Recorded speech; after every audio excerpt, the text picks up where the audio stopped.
ಬೋಧಿಸನ್ನನು ಗುರುವೇ ನಿನ್ನಯ ದಿವ್ಯ ಪಾದವನಂಬಿರುವೆ.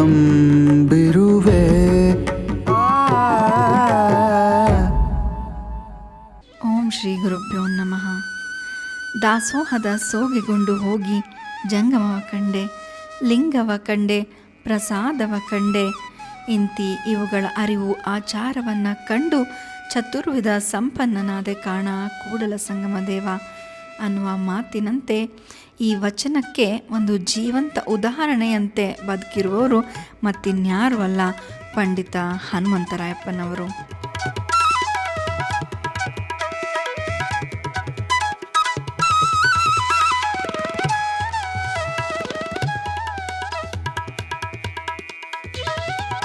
ಇವರು ರಾಮಗೊಂಡನಹಳ್ಳಿಯಲ್ಲಿ ಹನುಮಂತರಾಯ ಮತ್ತು ಹನುಮಕ್ಕ ಅನ್ನುವವರ 7 ಮಕ್ಕಳಲ್ಲಿ ಕೊನೆಯ ಮಗನಾಗಿ ಹುಟ್ಟಿ ಓದಲಿಕ್ಕೆ ಅಂತ ಬೃಹತ್ ವೃಕ್ಷವಾಗಿರುವಂಥ ಸಿದ್ಧಗಂಗಾ ಮಠವನ್ನು ಸೇರಿ ಅಲ್ಲಿಂದ ಬಹಳಷ್ಟು ಸ್ಫೂರ್ತಿದಾಯಕವಾದ ಜೀವನವನ್ನು ನಡೆಸ್ಕೊಂಡು ಬಂದಿದ್ದಾರೆ. ಅವರ ಜೀವನ ಮತ್ತು ಸಾಧನೆಗಳ ಕುರಿತು ಇವತ್ತು ನಾವೆಲ್ಲರೂ ಪರಿಚಯ ಮಾಡಿಕೊಳ್ಳೋಣ. ಓಂ ಶ್ರೀ ಗುರುಭ್ಯೋ ನಮಃ. ಎಲ್ಲರಿಗೂ ನಮಸ್ಕಾರ. ಇಡೀ ನಾಡಿಗೆ ತ್ರಿವಿಧ ದಾಸೋಹನ ಉಣಿಸ್ತಾ ಇರುವಂತಹ ಸಿದ್ಧಗಂಗಾ ಮಠ ಅನ್ನುವಂಥ ಒಂದು ಬೃಹತ್ ವೃಕ್ಷದ ಆಶ್ರಯದ ಪಕ್ಷಿಯಾಗಿ ಬಹಳಷ್ಟು ಸಾಧನೆಯನ್ನು ಮಾಡಿ ಇವತ್ತಿಗೆ 99 ವಸಂತಗಳನ್ನು ಪೂರೈಸಿ 100ನೇ ವರ್ಷದ ಬಾಗಿಲಲ್ಲಿ ನಿಂತಿರುವ ಮಹಾ ಸಾಧಕರ ಪರಿಚಯವನ್ನು ನಾವು ಇವತ್ತು ಮಾಡಿಕೊಡೋಣ. ಅವರು ಆಶ್ರಯಕ್ಕಾಗಿ ಸಿದ್ಧಗಂಗಾ ಮಠಕ್ಕೆ ಹೋದರು. ಅಲ್ಲಿ ಗುರುಗಳ ಪ್ರೀತಿಗೆ ಪಾತ್ರರಾಗಿ ಒಳ್ಳೆಯ ವಿದ್ಯಾರ್ಥಿಯಾಗಿ ಅವರ ಕ್ಷೇತ್ರದಲ್ಲೂ ಶಿಕ್ಷಕರಾಗಿಯೂ ಹಾಗೂ ಆಯುರ್ವೇದ ಪಂಡಿತರಾಗಿಯೂ ಸಾಧನೆಯನ್ನು ಮಾಡ್ತಾ ಬಹಳ ಎತ್ತರಕ್ಕೆ ಸಾಗಿದರು. ಹಾಗೆ ಅವರಲ್ಲಿ ಬಹಳ ವಿಶೇಷವಾದದ್ದೇನೆಂದರೆ ಅವರಲ್ಲಿರುವಂತಹ ಗುರುಗಳ ಬಗೆಗಿನ ಪ್ರೀತಿ. ಮೊದಲು ಗುರು ಹೇಗೆ ಸಿಕ್ಕರು, ನಂತರದ ಗುರು ಹೇಗೆ ಅವರ ಕೈ ಹಿಡಿದರು, ಇದೆಲ್ಲವನ್ನು ನಾವು ತಿಳ್ಕೊಳ್ಳೋಣ. ನಮ್ಮ ಈ ಕಾರ್ಯಕ್ರಮಕ್ಕೆ ಸ್ವಾಗತಿಸೋಣ ಪಂಡಿತ ಹನುಮಂತರಾಯಪ್ಪನವರನ್ನು. ಪಂಡಿತರೇ, ನಮ್ಮ ಕಾರ್ಯಕ್ರಮಕ್ಕೆ ತಮಗೆ ಗೌರವದ ಸ್ವಾಗತ. ನೀವು ರಜಾ ಬಂದರೂ ಕೂಡ ನಿಮ್ಮನ್ನ ಊರಿಗೆ ಕಳಿಸ್ತಾ ಇರಲಿಲ್ವ ಅಂತ ಸಿದ್ಧಗಂಗಾ ಬುದ್ಧಿಯವರು? ಹೌದು ಅಪ್ಪಾಜಿ. ಹೌದೌದು. ಅವ್ರಿಗೆ ಕ್ಯೂನಲ್ಲಿ ನಿಂತ್ಕೊಂಡು ಎಲ್ಲರೂ ಹೋದರು. ಕಡೆಯಲ್ಲಿ ಹೋದೆ. ಯಾರು ಹೋದೆ ಅಂದರು. ಯಾರು ಬಿಟ್ಟಿಲ್ಲ. ನನ್ನ ಯಾಕಪ್ಪ ಕೆಲಸ ಭಯ ಆಗ್ಬಿಟ್ಟು ನನಗೆ. ಯೋಚನೆ ಮಾಡಿ ಅಮ್ಮನ ನೋಡೋಕೆ ಹೋಗ್ಬೇಕು ಅಂತಿದ್ದೆ. ಅಮ್ಮನ ನೋಡೋಕೆ ಎಷ್ಟು ಜನ ಬೇಕು ಅಂದರು. ನನ್ನ ಕೈ 3 ದಿನ 4 ಬರಬೇಕು ಆಯಿತು ಬುದ್ಧಿಂದೆ. ನಾನು 13 ವರ್ಷ 14 ವರ್ಷ ಹತ್ತತ್ತರಿದ್ದೆ. ಎಲ್ಲ ರಾಜ್ಯದಲ್ಲೂ ನನ್ನನ್ನು 3 ದಿವಸಕ್ಕೆ ಅವಕಾಶ ಹುಡುಕುವಾಗ ಅಮ್ಮನ ನೋಡೋಕ್ಕೆ. ಅವ್ರ ಉದ್ದೇಶ ಏನಿತ್ತಪ್ಪ ಅಂದರೆ ಅಲ್ಲಿ ಹೋಗಿದ್ದು ಎತ್ತಿದ್ದಾನೆ, ಇಲ್ಲೇನಾಗಿತ್ತು 2 ಹೊತ್ತು ತಿನ್ಕೊಂಡು ಊಟ ಮಾಡ್ಕೊಂಡು ಹೋಗ್ತಿದ್ದಾನೆ, ಅಲ್ಲಿ ಹೋದ್ರೇನೆ ಐತೆ ಅಂತ ಅವ್ರಿಗೆ ಯಾವನಿಗೂ ಗೊತ್ತಾಗ್ಬಿಟ್ಟೈತೆ. ಅಷ್ಟರಲ್ಲೇ ಹೇಳ್ತಾರ, ಗುರು ತಾಯಿ, ಗುರು ತಂದೆ, ಗುರು ಬಂಧು, ಗುರು ಬಳಗ ಅಂತ. ಇಲ್ಲಾದರೆ ಹೊಟ್ಟೆ ತುಂಬ ಪ್ರಸಾದ ಸಿಗತ್ತೆ, ಅನ್ನ ಸಿಗತ್ತೆ. ಇಂಥ ಕಡು ಬಣ್ಣದಲ್ಲಿ ಊರಿಗೆ ಹೋದ್ರೆ ರಜಾ ಅಂತ ಅಲ್ಲಿ ಏನು ತಿಂತಾನೆ ಹನುಮಂತರಾಯಪ್ಪ ಅಂತ ಯೋಚನೆ ಮಾಡಿ ಗುರುಗಳು, ರಜದಲ್ಲೂ ಕೂಡ ನೀನು ನಮ್ಮ ಮಠದಲ್ಲೇ ಇರು, ಪ್ರಸಾದ ಮಾಡ್ಕೊಂಡಿರು, ಆರಾಮಾಗಿರು, 4 ವಿದ್ಯೆ ಕತ್ಕೋ, ಅಕ್ಷರ ಕತ್ಕೋ ಅಂತ ಅವ್ರ ಹತ್ರನೇ ಇಟ್ಕೊಳ್ತಾರೆ. ಇದೆಲ್ಲವ ಗುರುವಿನ ತಾಯಿಯ ಅಂತಃಕರಣ ಅಂದರೆ. ಹೀಗೆ ಸಿದ್ಧಗಂಗಾ ಪೂಜ್ಯರ ಪರಮಾಪ್ತ ಶಿಷ್ಯರಾಗಿ ಸಿದ್ಧಗಂಗಾ ಮಠದಲ್ಲಿದ್ದಿದ್ದವ್ರಿಗೆ ಒಂದು ದಿನ ಇಡೀ ಜೀವನದಲ್ಲಿ ಮರೆಯೋಕ್ಕಾಗದೇ ಇರುವಂಥ ಒಂದು ಘಟನೆ ಗುರುಗಳ ಸಂಕದಲ್ಲಿ ಆಗತ್ತೆ. ಅದೇನು ಅಪ್ಪಾಜಿ, ಏನೋ ಒಂದು ಘಟನೆ ಆಯಿತು ಸಿದ್ಧಗಂಗಾ ಬುದ್ಧಿಯವರಲ್ಲಿ ಅಂತ ತಾವು ಯಾವಾಗಲೂ ಸ್ಮರಿಸ್ಕೋತಾ ಇರ್ತೀರಾ, ಅದ್ರ ಬಗ್ಗೆ ಕೇಳಿ ಅಪ್ಪಾಜಿ. ಇದು ಮಠಕ್ಕೆ ಸೇರಿದ ವರ್ಷ ಒಂದು ರಾತ್ರಿ 8 ಗಂಟೆ ಊಟ ಮಾಡಿಬಿಟ್ಟು ನಾವೆಲ್ಲರೂ ರೂಮ್ನಲ್ಲಿ ತಟ್ಟೆ ಬಿಸಾಕಿ ಏನೇನೋ ಮಾತಾಡಿ ಗಲಾಟೆ ಮಾಡ್ತಾಯಿದ್ವಿ. ಗಲಾಟೆಗೆ ಗೆಸ್ಟ್ಕೊಂಡು ಬಂದರು. ಎಲ್ಲರೂ ಬೂತಿಯರು ಬಂದರು. ಒಂದು ಬಡವ ಪುಸ್ತಕ ತಗೊಂಡ್ರು. ನನಗೆ ಪುಸ್ತಕ ಸಿಕ್ಕಲಿಲ್ಲ. ಬಾಗಿಲು ಮಗ್ಳಲ್ಲಿ ನನಗೆ ಹಾಸಿಗೆ ಹಾಕಿ ಇದಕ್ಕೆ ಜಾಗ ಇದ್ದಿದ್ದು. ಒಂದು ಬಟ್ಟೆ ತಗೊಂಡು ಮೇಲೆ ಹೇಳ್ಕೊಂಡ್ಬಿಟ್ಟು ಹಂಗಾರೆ ಮನಿಕಂಡೆ. ಅದಕ್ಕೆ ಮನುಷ್ಯರು ಬರ್ಬೇಕಾದ್ರೆ ಸೀದಾ ಬಂದವರೇ ಒಳಕ್ಕೆ ಕಾಲಿಕ್ಕಿ, ಎಡಗಾಲ ಒಳಕ್ಕಿಕ್ಕಿ, ಬಲಗಾಲ ಎತ್ತಿ ಎದೆ ಮೇಲೆ ಇಕ್ಕಿ, ಕಮಾಲು ಮಾಡ್ತೆ ಎದೆ ಮೇಲೆ. ನೋಡಿ, ಮಹಾತ್ಮರು ಅಪ್ರಾರ್ಚಿತವಾಗಿ ಪಾದ ಸ್ಪರ್ಶ ಎಲ್ಲಾಗುತ್ತೆ ಅದು ಭಯ ಕಟ್ಟೋಕ್ಕಾಗಲ್ಲ. ಅದಂತಾತು. ನೀನು ನೋಡಿದ್ದು ಪಾದವನ್ನಿಟ್ಟ ನೆಲವೇ ಸುಕ್ಷೇತ್ರ, ಜಲವೇ ಭಾವನ ತೀರ್ಥ ಅಂತ ಹೇಳೋರೆ ಆ ಥರ ಆಗುತ್ತೆ. ನನ್ನ ಎದೆ ಮೇಲೆ ಪಾದ ಇಟ್ಟು ಬರಬಾರೈತಾಗ ಬದುಕಿದ್ದಾರೆ ಗೋವಿನ ಹಿಂಗಿತ್ತು ಪುದುಮನ ಪಾದದ ಏನಾಗಾಯಿತು ಅಂತ ಹೇಳ್ತಾ ನಿಂತೀನಿ. ಕೇಳ್ತಾನೆ ಬಿಟ್ಟರು ಬಿಟ್ಟೆ ಅದೊಂದು ಘಟನೆ. ಅದು ಪಾದ ಇಟ್ಟಲ್ಲ, ನಿಜವಾಗೂ ನೀನು ಉಳಿದ ಪಾದ ಇದಾಗ ಆಯ್ತಲ್ಲ, ಅದು ಇವತ್ತಿನಲ್ಲೂ ನನ್ನ ಹಾಗೆ ಕಾಪಾಡೈತಿ. ಅದು ಎಲ್ಲೈತು ಗೊತ್ತಿಲ್ಲ. ಆ ಅಪಾರ ಇವತ್ತು ಕಾಣಕ್ಕೆ ಸಿಕ್ಕಲ್ಲ, ಅದು ಇಲ್ಲಿ ನನ್ನನ್ನು ಕಾಪಾಡ್ತಾ ಇದೆ. ಬೋಧಿಸನ್ನನು ಗುರುವೇ ನಿನ್ನಯ ದಿವ್ಯ ಪಾದವ ನಂಬಿರುವೆ ಅನ್ನುವಂತೆ ಅಂತಹ ಮಹನೀಯರ ಪುಣ್ಯ ಪುರುಷರ ಪಾದ ಸ್ಪರ್ಶ ಆದ್ಮೇಲೆ ಪಂಡಿತರ ಜೀವನದ ದಾರಿಯೇ ಬದಲಾಗತ್ತೆ. ಅಪ್ಪಾಜಿ ಏನಾಯ್ತು ಈ ಘಟನೆ ಆದ್ಮೇಲೆ ತಮ್ಮ ಘಟನೆ ಆದಮೇಲೆ ಈ ನನಗೆ ಊರಿಗೆ ಕಳಿಸ್ತಿಲ್ವ ರಜೆ ಬಂದರೆ ಸ್ಕೂಲ್ನಲ್ಲಿ ಓದ್ತಾ ಇರುವೆ. ಅಲ್ಲಿ ಒಳ್ಳೆ ಹೆಸರು ಬರ್ತಿತ್ತು, ಸಾಂಬೂರಿಗೆ ಇಷ್ಟ ಆಗೋದು. ಕ್ಲಾಸಿಗೆ ಬಂದು ಎನ್ಕ್ವೈರಿ ಮಾಡೋರು ವಿಚಾರಣೆ. ಎಲ್ಲರೂ ಒದೆ ತಿಂದವರು ನಾನು ಬಂದು ಒದೆ ಬಿಡ್ತಿಲ್ಲ, ಕರೆಕ್ಟಾಗಿ ಉತ್ತರ ಹೇಳ್ಬಿಡ್ತಿದ್ದೆ ನಾನು, ಕರೆಕ್ಟಾಗಿ ಉತ್ತರ ಹೇಳ್ಬಿಡ್ತಿದ್ದೆ. ಅದು ಇನ್ನೂ ಖುಷಿ ಆಯಿತು ಅವ್ರಿಗೆ. ಪಂಡಿತರ ತಾವು ಅಲ್ಲಿ ಓದ್ಬೇಕಾದ್ರೆ ಸಂಸ್ಕೃತದಲ್ಲಿ ಮೆರಿಟ್ ತಗೊಂಡ್ರಿ ಅಂತ ಕೇಳ್ಪಟ್ಟಿದ್ದೀನಿ, ಅದ್ರ ಬಗ್ಗೆ ದಯವಿಟ್ಟು ಹೇಳಿ. ಅದು ನಮ್ಮ ಸಿದ್ಧಗಂಗಾ ಮಠದಲ್ಲಿ ಸಂಸ್ಕೃತ ಕಾಲೇಜ್ ಇತ್ತು. ಮಠಕ್ಕೆ ಸೇರಿದ್ರೆ ಎಲ್ಲರೂ ಕೂಡ ಸಂಸ್ಕೃತ ಓದಲೇಬೇಕಾಗಿತ್ತು. ಜನರಲ್ ಸಬ್ಜೆಕ್ಟ್ ಜೊತೆಗೆ ಅದನ್ನೇ ಮಾರ್ನಿಂಗ್ ಟೈಮು ಬೆಳಿಗ್ಗೆ ಎದ್ದಾಗ 7 ಗಂಟೆ 8 ಗಂಟೆ 1 ಗಂಟೆ ಇತ್ತು ಸಂಸ್ಕೃತ ಓದಬೇಕಾಗಿತ್ತು. ಅದರಲ್ಲಿ ಏನಾಯಿತು ಅಂತಂದರೆ ಅದೊಂದು ಸಬ್ಜೆಕ್ಟ್ ಕಷ್ಟದ್ದು. ಎಲ್ಲರೂ ಕೂಡ ಪಾರಂಗತಕ್ಕಾಗಲ್ಲ ಸಂಸ್ಕೃತದಲ್ಲಿ, ಗೊತ್ತಿಲ್ಲದ ಭಾಷೆ ಅದು. ಅದು ನಾನು ಸ್ವಲ್ಪ ಮೆರಿಟ್ನಲ್ಲಿ ಇದೆಯಲ್ಲ, ಅದು ಸಾನ್ಸ್ಕ್ರಿಟ್ನಲ್ಲಿ ಹೊರಟೆ, ಕನ್ನಡದಲ್ಲಿ ಹೊರಟೆ, ಲೋರ್ಸಿಗಡ್ಡೆ ಇತ್ತಲ್ಲ ಅವಾಗಲೂ ಹೊರಟೆ. ಆವಾಗ ಏನಾಯಿತು, ನನಗೇನಾಯಿತು, ಒಂದು ಸತಿ ಎಕ್ಸಾಮಿನೇಷನ್ನಲ್ಲಿ ಸಂಸ್ಕೃತ ವಿದ್ವಾನ್ ಅದರಲ್ಲಿ ಮೊದಲೇ ಮೆರಿಟ್ನಲ್ಲಿ ಬಂದೆ, ಸರಿಯಾಗಿ ಮೆರಿಟ್ನಲ್ಲಿ ಬಂದೆ. ಅದು ಇದನ್ನು ಸ್ವಾಮಿಗಳಿಗಂತೂ ಸಂತೋಷ ಆಗುತ್ತಲ್ವ. ಹೀಗೆ ರಾಮಗೊಂಡನಹಳ್ಳಿಯ ಹನುಮಕ್ಕ ಮತ್ತು ಹನುಮಂತನವರ ಕೊನೆಯ ಮಗನಾದ ಹನುಮಂತರಾಯಪ್ಪನವರು ಸಿದ್ಧಗಂಗಾ ಮಠವನ್ನು ಸೇರಿ ಒಳ್ಳೆಯ ವಿದ್ಯಾರ್ಥಿಯಾಗಿ ಸಂಸ್ಕೃತದಲ್ಲಿ ಮೆರಿಟನ್ನು ಕೂಡ ತೆಗೆದುಕೊಂಡು ಓದ್ತಾ ಇದ್ರು. ಆಗ ಅವ್ರ ಕುಟುಂಬದಿಂದ ಒಂದು ಕರೆ ಬರುತ್ತೆ. ಅವ್ರ ಅಣ್ಣ ಬಂದು, ತಾಯಿ ತುಂಬ ಮೆತ್ತಾಗಿದ್ದಾರೆ ಕಣೋ, ನೀನೇ ಇವಾಗ ಅಮ್ಮನ ನೋಡ್ಕೊಬೇಕು, ನೀನೇನಾದ್ರು ಕೆಲಸ ಮಾಡಬೇಕು ಅಂತ ಬಂದು ಕೇಳ್ತಾರಂತೆ. ಆಗ ಇವ್ರೇನು ಮಾಡಿದ್ರು, ಸಿದ್ಧಗಂಗಾ ಬುದ್ಧಿಯವ್ರಿಗೆ ಇವ್ರನ್ನ ಕಳಿಸ್ಕೊಟ್ರ. ಆ ವಿಷಯವನ್ನು ಕೇಳೋಣ.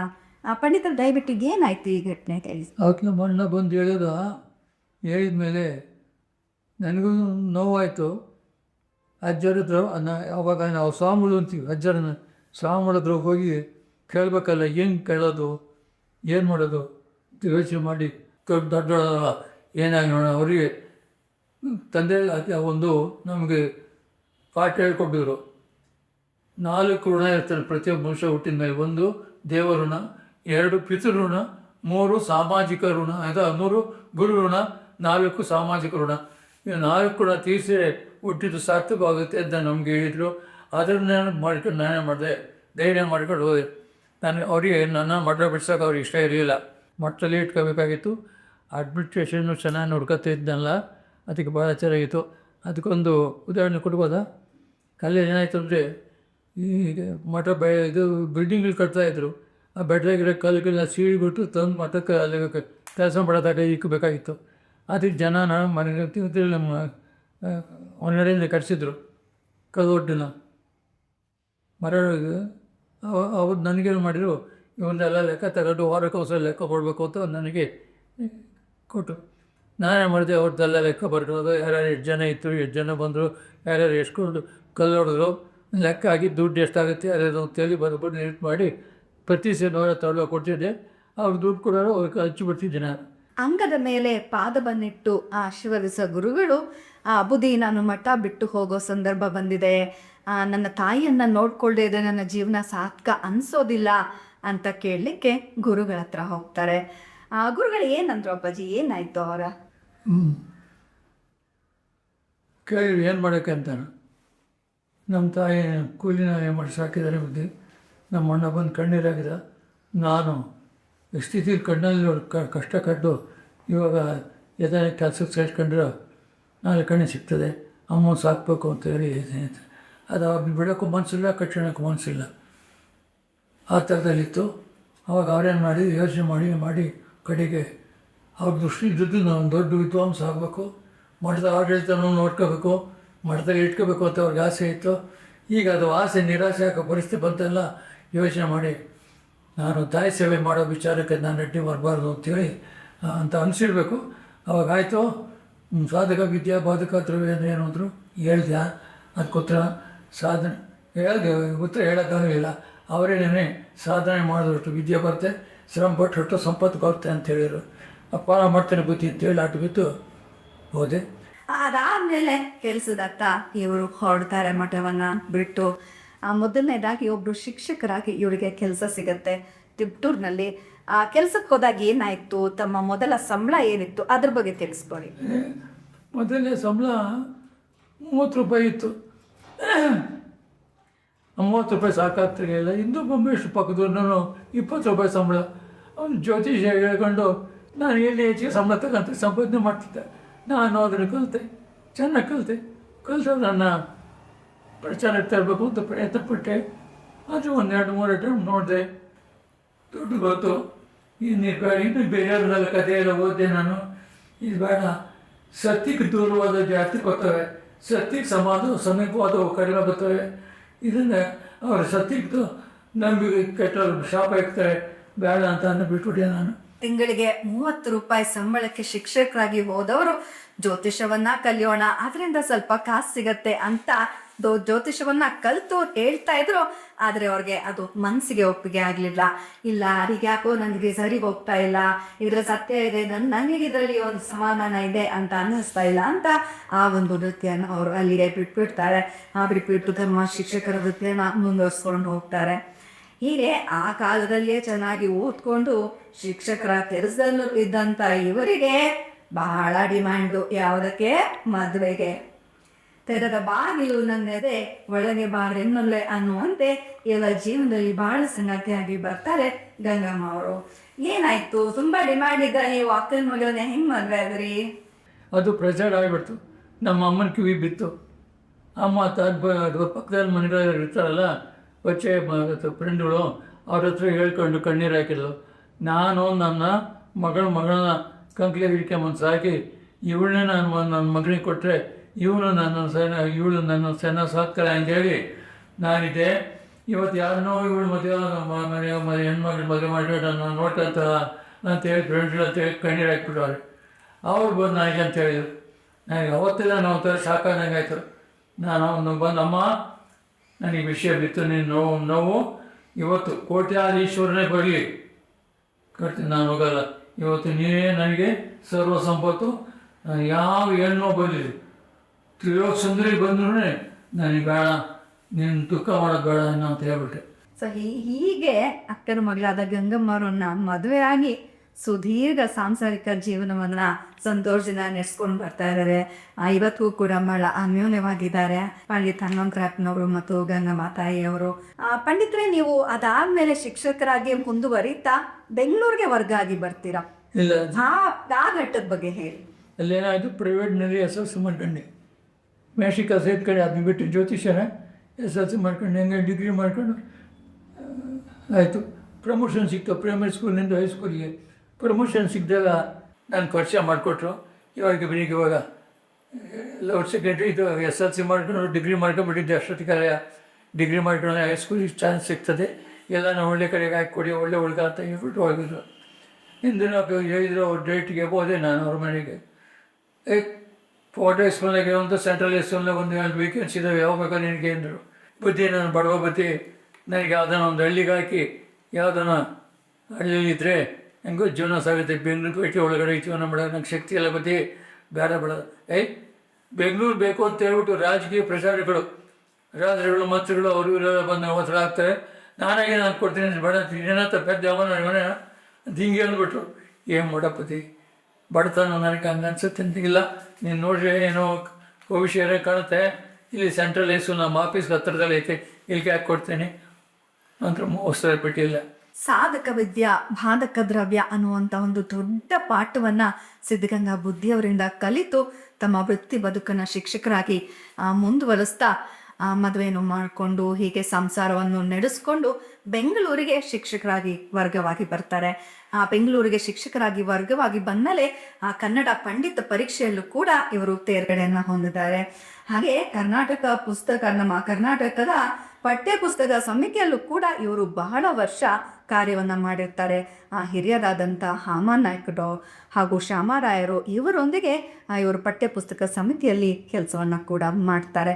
ಹೀಗೆ ಶಿಕ್ಷಕ ವೃತ್ತಿಯನ್ನು ಮಾಡ್ಕೊಂಡು ಹೋಗ್ತಾ ಇರೋರಿಗೆ ಆಯುರ್ವೇದದ ಬಗ್ಗೆ ಯಾವಾಗಲೂ ಒಂದು ಸೆಳೆತ ಇದ್ದೇ ಇತ್ತಂತೆ. ಬಾಲ್ಯದಿಂದಲೂ ಕೂಡ ಈಗ ನಾಟಿ ವೈದ್ಯ ಅದನ್ನೆಲ್ಲ ನೋಡ್ಕೊಂಡು ಬರೋರಿಗೆ ಆಯುರ್ವೇದದ ಬಗ್ಗೆ ವಿಶೇಷವಾದ ಒಲವು ಇತ್ತು. ಮುಂದೆ ಅದೇ ವೃತ್ತಿ ಆಗುತ್ತೆ ಅನ್ನೋ ಕಲ್ಪನೆ ಅವರಿಗಿತ್ತ? ಹೇಗೆ ಈ ಮಾರ್ಗದಲ್ಲಿ ಬಂದರು? ದಯವಿಟ್ಟು ಅದ್ರ ಬಗ್ಗೆ ತಿಳಿಸ್ಕೊಡಿ. ಅದೇನಾಯ್ತು ಅಂದರೆ, ಇದು ಎಲ್ಲ ಇದ್ರೂ ಬಿಟ್ಟೆ ಹೋಮಿಯೋಪತಿಗೆ ಅಭ್ಯಾಸ ಮಾಡ್ತೆ. ಅದರಲ್ಲಿ ಚೆನ್ನಾಗಿದೆ, ಎಲ್ಲದರಲ್ಲೂ ಒಳ್ಳೆ ಚೆನ್ನಾಗಿದೆ. ಅದು ಒಂದು ಪ್ರಾಬ್ಲಮ್ ಅಂದರೆ ಸಿಂಡ್ರೋಮ್ ಮೆಟಾಬಾಲಿಕ್ ಮೇಲೆ ಡಯಾಗ್ನೋಸ್ ಮಾಡ್ತಾರೆ. ಇವಾಗ ಒಂದು ರೋಗ ಬಂದರೆ ಅವನಲ್ಲಿ ಏನೇನು ಸಿಂಪ್ಟಮ್ಸ್ ಇರ್ತಾರೆ ಹೋಗಿ ಅದನ್ನೆಲ್ಲ ಒಂದೊಂದ ಕರೆಕ್ಟ್ ಮಾಡ್ಕೊಂಡು ನಾನು ಕೂತ್ಕೊಂಡು, ಆಮೇಲೆ ಅದರೊಳಗೆ ಯಾವುದೋ ಒಂದು ಪೆಕ್ಯುಲರ್ ಸಿಂಪ್ಟಮ್ ಇರುತ್ತೆ, ಅದು ಮೆಡಿಸನ್ ಅದನ್ನು ಹುಡುಕಿ ಕೊಟ್ಟರೆ ಕೋಟಿ ಖರ್ಚು ಮಾಡಿ ಬರ್ತದೆ ಇರ್ತಕ್ಕಂಥದ್ದು ಅದರ ವಾಸ ಇರುತ್ತೆ. ನಮ್ಮ ಆಯುರ್ವೇದಿಕ್ಕಿಂತ ಬೆಸ್ಟ್ ಅದು. ಅವನಿನ್ನೊಂದು ಏನು ಹೇಳ್ತಾನೆ, ನಿಮ್ಮನ್ನು ಅಂದರೆ ನೀವೇನು ಔಷಧಿ ಕೊಡ್ತೀರಿ ಈ ಪೆಕ್ಯುಲರ್ ಸಿಂಪ್ಟಮ್ ಕಂಟಿನ್ಯೂ ಕೊಡಬೇಕೇ ಹೊರತು ನೀವು ಕಾಂಬಿನೇಷನ್ ಮಾಡಿಕೊಡ್ಬೇಡ್ರಿ 5-6 ಜನತ್ತು. ಈಗ ಇವನು ಅಭಿನೇತ್ರಿ ಆಗ ಕೆಲಸನ ಮಾಡೋಬಿಟ್ಟು ಇವನ ಜೊತೆಗೆ 20 ಜನಕ್ಕೆ ಹಾಕಿರಿ ಮಾಡೋದು ಇವನೇ ಹೆಸರು ಆಗಬಾರ್ದು ಅಂತ ಹೇಳ್ಬಿಟ್ಟು ಅವರೇ ಮಾಡಿ ಒಂದೇ ಕೊಡಬೇಕು ಅಂತ ಹೇಳಿದ್ರು. ನನಗೆ ಅದನ್ನು ಪೆಕ್ಯುಲರ್ ಕಂಡುಹಿಡಿಯೋದು ನನ್ನ ಕೈಲಾಗಲಿಲ್ಲ. ಈ ಎಲ್ಲರೂ ಬರೀ ಕಾಂಬಿನೇಷನ್ ಮಾಡಿ ಕೊಡ್ತಾರೆ, ನನಗೆ ಕಾಂಬಿನೇಷನ್ ಮಾಡಿಕೊಡೋಕೆ ಬರಲಿಲ್ಲ. ಆಮೇಲೆ ಆಯುರ್ವೇದ ನಾನು ಕಲಿಯೋಣ ಅಂತ ಆಯುರ್ವೇದ ಕಲಿಯೋಕ್ಕೆ ಶುರು ಮಾಡ್ಕೊಂಡೆ. ಅವಕ್ಕೆಲ್ಲ ಬೇಕಾದ ಪುಸ್ತಕ ಸಿಕ್ಕವು ಎಲ್ಲೆಲ್ಲ ಹುಡುಕಿ ಮಾಡ್ಕೊಂಡು, ಆಮೇಲೆ ಕಸ್ಪಾಂಡೆನ್ಸ್ ಕೋರ್ಸ್ ಮಾಡ್ಕೊಂಡು ಅಂದ್ಬಿಟ್ಟು ಒಬ್ಬರು ಕಾಲೇಜ್ ನಡೆಸ್ತಾಯಿದ್ರು. ಅವ್ರ ಹತ್ರ ಹೋಗಿ ಕಸ್ಪಾಂಡೆನ್ಸ್ ಕೋರ್ಸ್ಗೆ ಅವಕಾಶ ಮಾಡಿದ್ದೆ. ಏನೇ ನೀನು ನಡೆಸ್ತಾ ಇರ್ತೀನೋ ಕಸ್ಪಾಂಡೆನ್ಸ್ ಕೋರ್ಸ್ ಅಂದ್ರೆ ನೀನು ಆಯುರ್ವೇದ ಕಲಿತೀನಿ ನಾನು.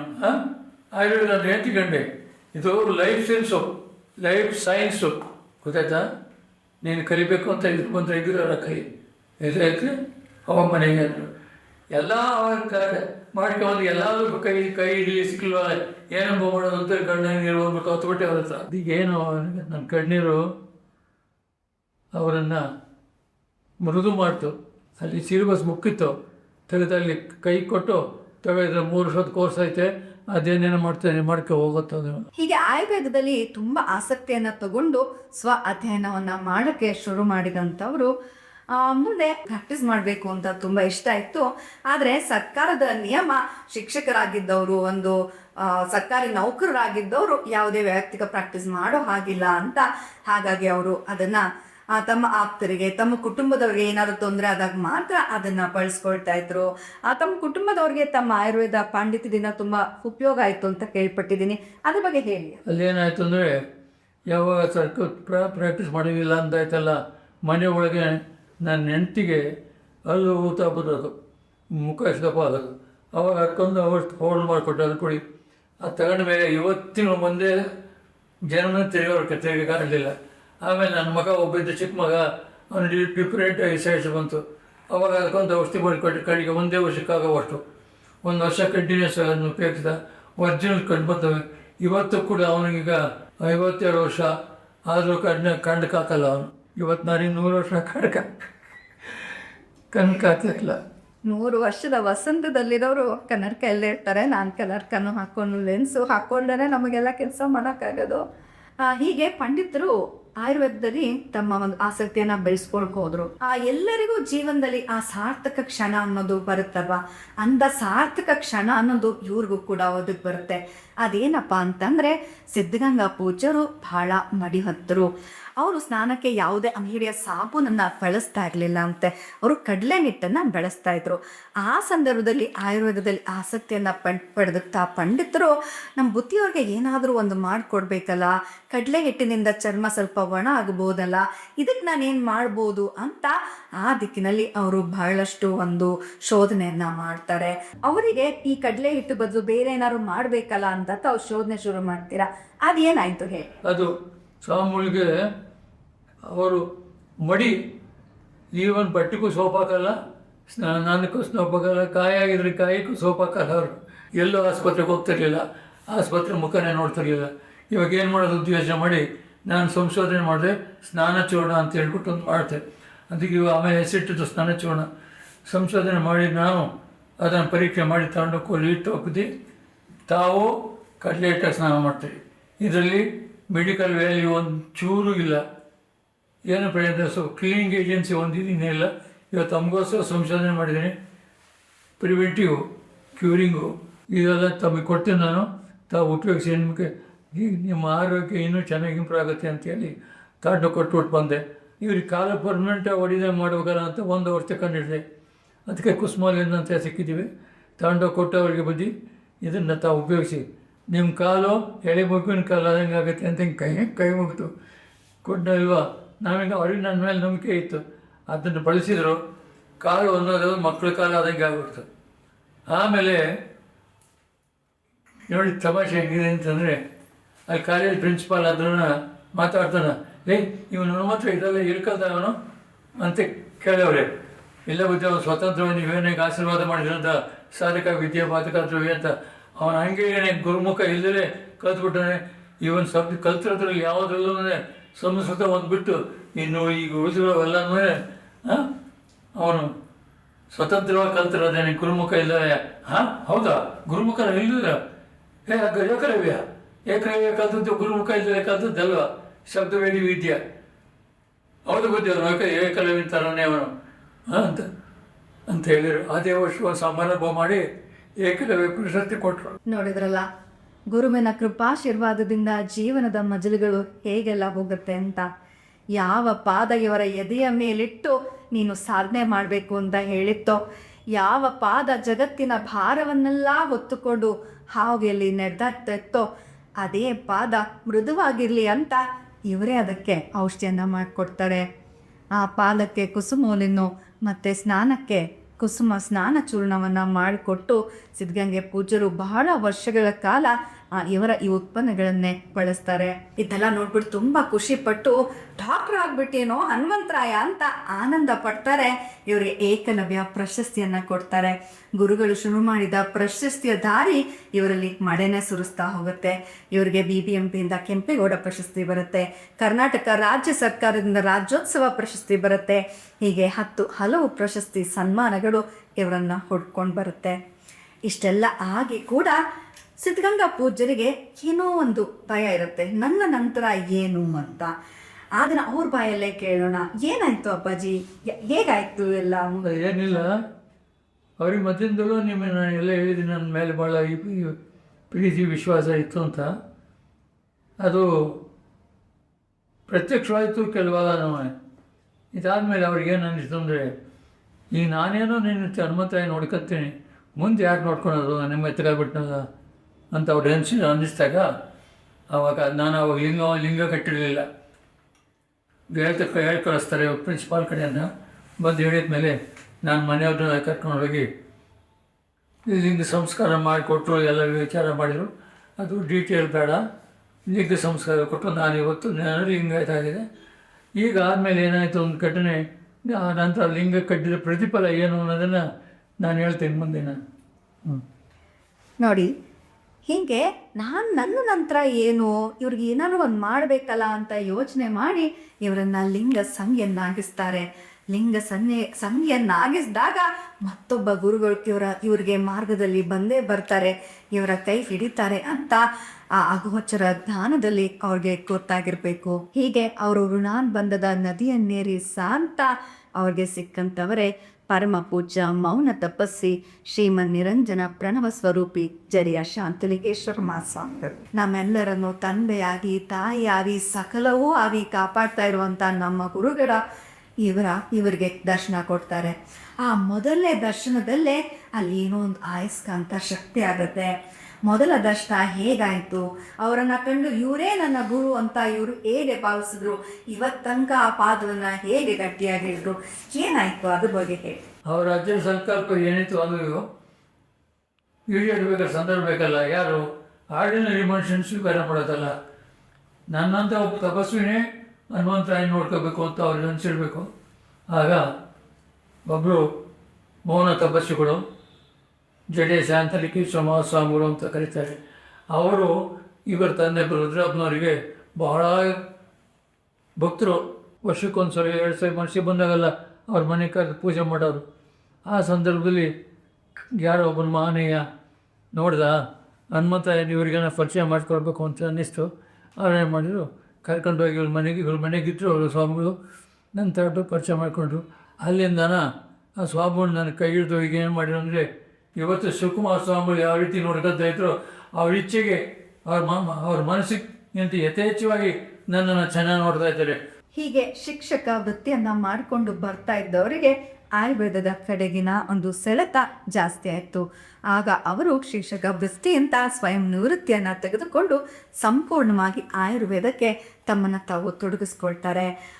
ಇನ್ನೇನು ನಿವೃತ್ತಿ ಆಗುವಂಥ ವಯಸ್ಸಿನಲ್ಲಿ ಹೊಸ ವೃತ್ತಿಯೊಂದನ್ನು ಪ್ರಾರಂಭ ಮಾಡ್ತಾರೆ. ಈಗ ಇಷ್ಟೆಲ್ಲ ಆದಮೇಲೆ ಈಗ ಆಯುರ್ವೇದ ಕಲಿತು ಏನು ಪ್ರಯೋಜನ ಆಯಿತು ನಂಗೆ ಆತಲ್ಲ, ಇದು ನಿಂಗೆ ಬೆಳೆಸ್ಕೊಂಡು ನಾನು ಔಷಧಿ ತಯಾರು ಮಾಡಬೇಕು ಮಾಡಿ ಆಗಲ್ವಾ ಅಂತ ಯೋಚನೆ ಮಾಡಿ ದುಡ್ಡು ಬೇಕು, ದುಡ್ಡಿಲ್ಲ. ಗುರುಗಳು ಹೇಳವ್ರೆ ಸಾಧಕ ವಿದ್ಯಾ ಬಾಧಕ ದ್ರವ್ಯ. ಈಗ ದುಡ್ದಾರ ಮಾಡ್ಕೊಂಡು ಅದು ದುಡ್ಡಿಲ್ಲ, ಅದಕ್ಕೆ 3,000 ರೂಪಾಯಿ ಸಾಲನ ಮಾಡ್ಕೊಂಡು ಮಾಡಿ ಗುರುಗಳು ಒಪ್ಪಿಸಿದ್ನಲ್ಲ ನಾನು, ಅದು ಸ್ನಾನ ಚೂರ್ಣ ಕುಸುಮಲಿನ್ನು ಇವೆರಡನ್ನು ಮಾಡಿ ದೇಶಸ್ಥವ್ರನ್ನ ಮಾರ್ಕೆಟ್ ಮಾಡ್ತು. ಸ್ವಲ್ಪ ಕ್ಲಿಕ್ ಆಗ್ತಾ ಬಂತು. ಒಂದು ಹೆಸರಿಟ್ಟು ಅದಕ್ಕೆ ಕುಮಾರ ಆಯುರ್ವೇದ ಆಶ್ರಮ ಅಂತ. ಕುಮಾರ ಅಂದರೆ ಶಿವಕುಮಾರ ಸ್ವಾಮಿಗಳು, ಆಶ್ರಮ ಅಂದರೆ ಅವ್ರ ಪರಿಸರ, ಆ ಮಧ್ಯದಲ್ಲಿ ನಾನು, ಆಗ ಆಯುರ್ವೇದ ಈ ಥರ ಹೆಸರಿಟ್ಟೆ. ಸದ್ಯ ಅದು ಇನ್ನೇನೇ ಆಗಲಿ ಹೆಸರಿಟ್ಟು ಅದೇ ರೀತಿಯಲ್ಲಿ ಅದು ಬೆಳ್ಕೊಂತ ಬಂದೈತದ. ನೋಡಿದ್ರಲ್ಲ, ನಾವು 40 ವರ್ಷಕ್ಕೆ 50 ವರ್ಷಕ್ಕೆ 60 ವರ್ಷಕ್ಕೆ ಸಾಕಬ್ಬ ಇನ್ನು ಆರಾಮಾಗಿರೋಣ, ನಾವು ರಿಟೈರ್ ಆಗಿಬಿಡೋಣ ಅಂತ ಯೋಚಿಸ್ತಾ ಇರ್ತೀವಿ. ಆದರೆ ಪಂಡಿತರು 99ನೇ ವಯಸ್ಸಿನಲ್ಲೂ ಕೂಡ ನಂಗೆ ಇನ್ನೂ ಏನಾದ್ರು ಮಾಡಬೇಕು, ಇನ್ನೂ ಹೊಸ ಹೊಸ ಸಂಶೋಧನೆ ಮಾಡಬೇಕು, ಇನ್ನೂ ಸಾಧನೆ ಮಾಡಬೇಕು ಅನ್ನೋ ಅಂಥ ಉತ್ಸಾಹ ಹುಮ್ಮಸ್ಸು ಇದೆಯಲ್ಲ, ಇದೇ ನಾವೆಲ್ಲರೂ ಮುಖ್ಯವಾಗಿ ಕಲಿಬೇಕಾಗಿರುವಂಥ ಜೀವನ ಪಾಠ. ಯಾವತ್ತಿಗೂ ಆ ಜೀವನ ಪ್ರೀತಿಯನ್ನು ನಾವು ಸವಿಬೇಕು ಅಲ್ವಾ? ಕಾಯ ರಂಗಮಂದಿರ ಮಾಯದರ ನರ್ತಕಿ, ಸಾಯಿಸದೆ ಜೀವರ ಅನುದಿನ ಹಿಂಡುತ್ತಲಿ ನೋವಿಸಳೆಯ ಜಡಿಯೊಡ್ಯ ಅನ್ನೋ ಮಾತಿನಂತೆ ಈ ಕಾಯದ ಆಟಕ್ಕೆ, ಆ ಕಾಯದ ಮಾಯೆಯ ಮಾಟಕ್ಕೆ ನಾವೆಲ್ಲರೂ ಸೋಲ್ತಾ ಇರ್ತೀವಿ. ಗೊತ್ತಿದ್ದು ಎಲ್ಲವನ್ನ ತಿಂತೀವಿ, ಆರೋಗ್ಯದ ಕಡೆ ಗಮನ ಕೊಡಲ್ಲ. ಇವತ್ತಿನ ಜನಜೀವನದಲ್ಲಂತೂ ಬರೀ ಓಡು ಜೀವನ ಆಗಿದೆ. ನಮ್ಮನ್ನು ನಾವು ಹುಷಾರಾಗಿ ನೋಡ್ಕೋತಾ ಇಲ್ಲ.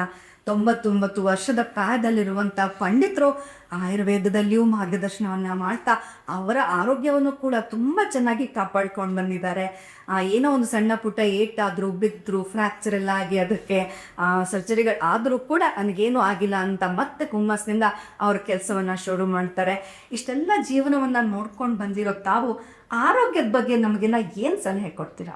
ಆರೋಗ್ಯವೇ ಭಾಗ್ಯ, ಊಟ ಬಲ್ಲವನಿಗೆ ರೋಗವಿಲ್ಲ, ಅಲ್ಲೇ ಹೇಳ್ಬಿಟ್ಟವ್ರೆ. ನಾವು ನಮ್ಮ ಆರೋಗ್ಯ ಭಾಗ್ಯ ಸಂಪತ್ತು ಎಲ್ಲ ನಮ್ಮ ಕೈನಲ್ಲಿ ಇರುತ್ತೆ. ಈಗ ಈ ಭಾಳ ಇಂಪಾರ್ಟೆಂಟ್ ಅನ್ನೋದು ಇದು ಆಹಾರ ತಿನ್ನೋದ್ರಲ್ಲೇ ನಮಗೆ. ಇವಾಗ ನಾವು ಪ್ರಾಣಿಗಳನ್ನ ನೋಡಿ ಕತ್ಕೋಬೇಕು ಅನ್ನೋ ಉದಾಹರಣೆ ಕೊಡ್ತೇನೆ. ಇವಾಗ ನಮ್ಮ ಮನೆ ತನಗೂ ಇರ್ತವೆ, ಹೋಗಿ ಹೊರಗೆಲ್ಲ ಬೇಯಿಸ್ಕೊಂಬತ್ತೀವಿ, ಮೇಯ್ತವೆ, ಬಂದು ಮನೆಗೆ ಬಂದುಬಿಟ್ರೆ ಬಾಯಿ ಹರಿಸ್ತಾ ಇರ್ತವೆ. ಏನಾದ್ರೂ ತಿಂದ ಆಹಾರ ಎಷ್ಟು ಬೇಕೋ ಅಷ್ಟೇ ತಿಂತವೆ. ತಿಂದಿದ್ದು ಎಲ್ಲಿ ಯಜಮಾನ್ರಿ ಕೊಟ್ಟಿಗೆ ಯಾವಾಗ ನೋಡ್ಬಿಟ್ಟು ದಾತದೆ ಬಕ್ಕ ತಿಂದುಬಿಡ್ತಾವೆ. ಅಲ್ಲಿ ಬಂದು ಕೂತ್ಕೊಂಡು ಮೇಲ್ಕಾಕೋದು ನೋಡಿದ್ರಿ ನೀವು, ಅದು ಈಚೆ ತಗೊಂಡು ಅದು ನುಣ್ಣಗಾಗುತ್ತೆ. ನಾವು ಊಟ ಮಾಡಬೇಕಾಗಿರೋ ಪದಾರ್ಥ ಹಾರ್ಡಾಗಿರ್ಬಾರ್ದು. ಹೇಳಿ ಹಾರ್ಡ್ ಅಂದ್ರೆ ಇರಬಾರ್ದು. ಯಾವುದೋ ಒಂದು ರೊಟ್ಟಿ ಮಾಡ್ತಾರೆ ಮಿಕ್ಸ್ ಮಾಡಿಬಿಟ್ಟು ಅದು ಬರೀ ಕಲ್ಲಿದ್ದಾಗಿರುತ್ತೆ, ಅದನ್ನು ರುಚಿಯಾಗಿರ್ತದೆ. ಒಂದು ದಿನ ಅಥವಾ 4 ತಿಂತಾರೆ, ಅದು ಇರಬಾರ್ದು. ಒಂದು ತಿನ್ನ ಅಥವಾ ಅರ್ಧ ತಿನ್ಬೇಕು. ಅದನ್ನು ಹಿತವಾಗಿರೋ ಪದಾರ್ಥ ಮಿತವಾಗಿ ತಿನ್ನಬೇಕು, ಅದನ್ನು ಕಾಪಾಡಬೇಕು. ಇದು ಭಾಳ ಇಂಪಾರ್ಟೆಂಟ್. ಏನೋ ತಿಂತಾನ ಹಿತ ಮಿತ ಭಾಳ ಮುಖ್ಯ. ಆ ರೀತಿ ನಾನು ಮಿತವಾದ ಆಹಾರದಲ್ಲಿದ್ದರೆ ನಮಗೂ ದೇವರ ಆಯುಷ್ಯನ ಹೆಚ್ಚಿಸ್ತಾನೆ. ಹಿತವಾದುದನ್ನೇ ತಿನ್ನು, ಮಿತವಾಗಿ ತಿನ್ನು, ಋತುನನುಸರವಾಗಿ ತಿನ್ನು ಅನ್ನುವಂಥ ಒಂದು ಮಹತ್ತರವಾದ ಪಾಠವನ್ನು ಆರೋಗ್ಯದೊಳಗೆ ಆಹಾರದೊಳಗೆ ನಮಗೆ ತಿಳಿಸ್ಕೊಟ್ಟಿದ್ದಾರೆ. ಅವರ ಆರೋಗ್ಯದ ಗುಟ್ಟು ಕೂಡ ಇದೆ ಅಂತ ಹೇಳಿದ್ದಾರೆ. ಹೀಗೆ ಆರೋಗ್ಯವಂತವಾದ ಸಂತೋಷವಾದ ಬದುಕನ್ನು ಬಾಳ್ಕೊಂಡು ಬಂದಿರುವಂಥ ಪಂಡಿತರಿಗೆ ನನ್ನದು ಪ್ರಶ್ನೆ, ಒಂದು ಬರೀ ಚಿಂತೆ ಈಗ ಒಂದು ಪರಿಚಿತೆ. ಹೀಗೆ ಬಿಡದನೋ ಚಿಂತೆಗಳ ಸಂತೆ, ಬೇಗದಲ್ಲಿ ಮುಗಿಸು ಜರಿಯೊಳ್ಯ ಅನ್ನುವಂತೆ ಸಣ್ಣ ವಯಸ್ಸಿನಿಂದಲೂ ನಾವೇ ಎಲ್ಲರೂ ಚಿಂತೆ ಎಲ್ಲ ಮುಗಿರುತ್ತೆ ನೋಡ್ತಾ ಇದ್ವಿ. ಏನೋ ಒಂದು ಚಿಂತೆ, ಏನೋ ಒಂದು ಆತಂಕ, ದೂಡ, ಸ್ವಲ್ಪ ನೆಮ್ಮದಿ ಸಮಾಜದಲ್ಲಿ ಕಡಿಮೆ ಆಗ್ಯದ ಅನ್ನೋ ಹಾಗೆ ಎಲ್ಲರೂ ಕಾಣಿಸ್ತಾ ಇರ್ತೀವಿ. ಸುದೀರ್ಘ ಜೀವನ ನಡೆಸ್ಕೊಂಡು ಬಂದಿರೋ ನೀವು ಎಲ್ಲವನ್ನ ನೋಡಿರ್ತೀರ. ಈಗಿನ ನಮ್ಮ ಯುವಕರಿಗೆ ನೆಮ್ಮದಿ ಸಂತೋಷಗಳನ್ನ ಪಡ್ಕೊಳ್ಬೇಕಂದ್ರೆ ನಾವು ಏನು ಮಾಡಬೇಕು ಅಪ್ಪಾಜಿ? ಅದ್ರ ಬಗ್ಗೆ ಏನು ಹೇಳ್ತೀರಾ? ಮನುಷ್ಯ ಏನೇ ಇರಲಿ ನಿಶ್ಚಿಂತವಾಗಿರಬೇಕು. ಚಿಂತಾಯ ಚ ಚಿತಾಯ ಚ ಭಿನ್ನ ಮಾತ್ರ ವಿಶೇಷತೆ. ಚಿತಾದ ಅತಿ ನಿರ್ಜೀವಂ, ಚಿತಾದ ಬೆಂಕಿ ನಿರ್ಜೀವ ಕಡ್ಡಿ ಸುಟ್ಟು ಬುದ್ಧಿ ಮಾಡುತ್ತೆ. ಚಿಂತೆ ಬದುಕಿದ ಜೀವನ. ಚಿಂತಾದ ಅತಿ ಜೀವಿನೇ ಚಿಂತೆ ಬಿಡುತ್ತದೆ. ಚಿಂತೆ ಎರಡಿಗೂ ವ್ಯತ್ಯಾಸ. ಚಿಂತೆ ಚಿತೆ, ಒಂದು ಸೊನ್ನೆ ತೆಗೆದ್ರೆ ಚಿತೆ ಆಯಿತು, ಸೊನ್ನೆ ಹಾಕಿದ್ರೆ ಚಿಂತೆ ಆಯಿತು. ಇವೆರಡೂ ಬೇಡ.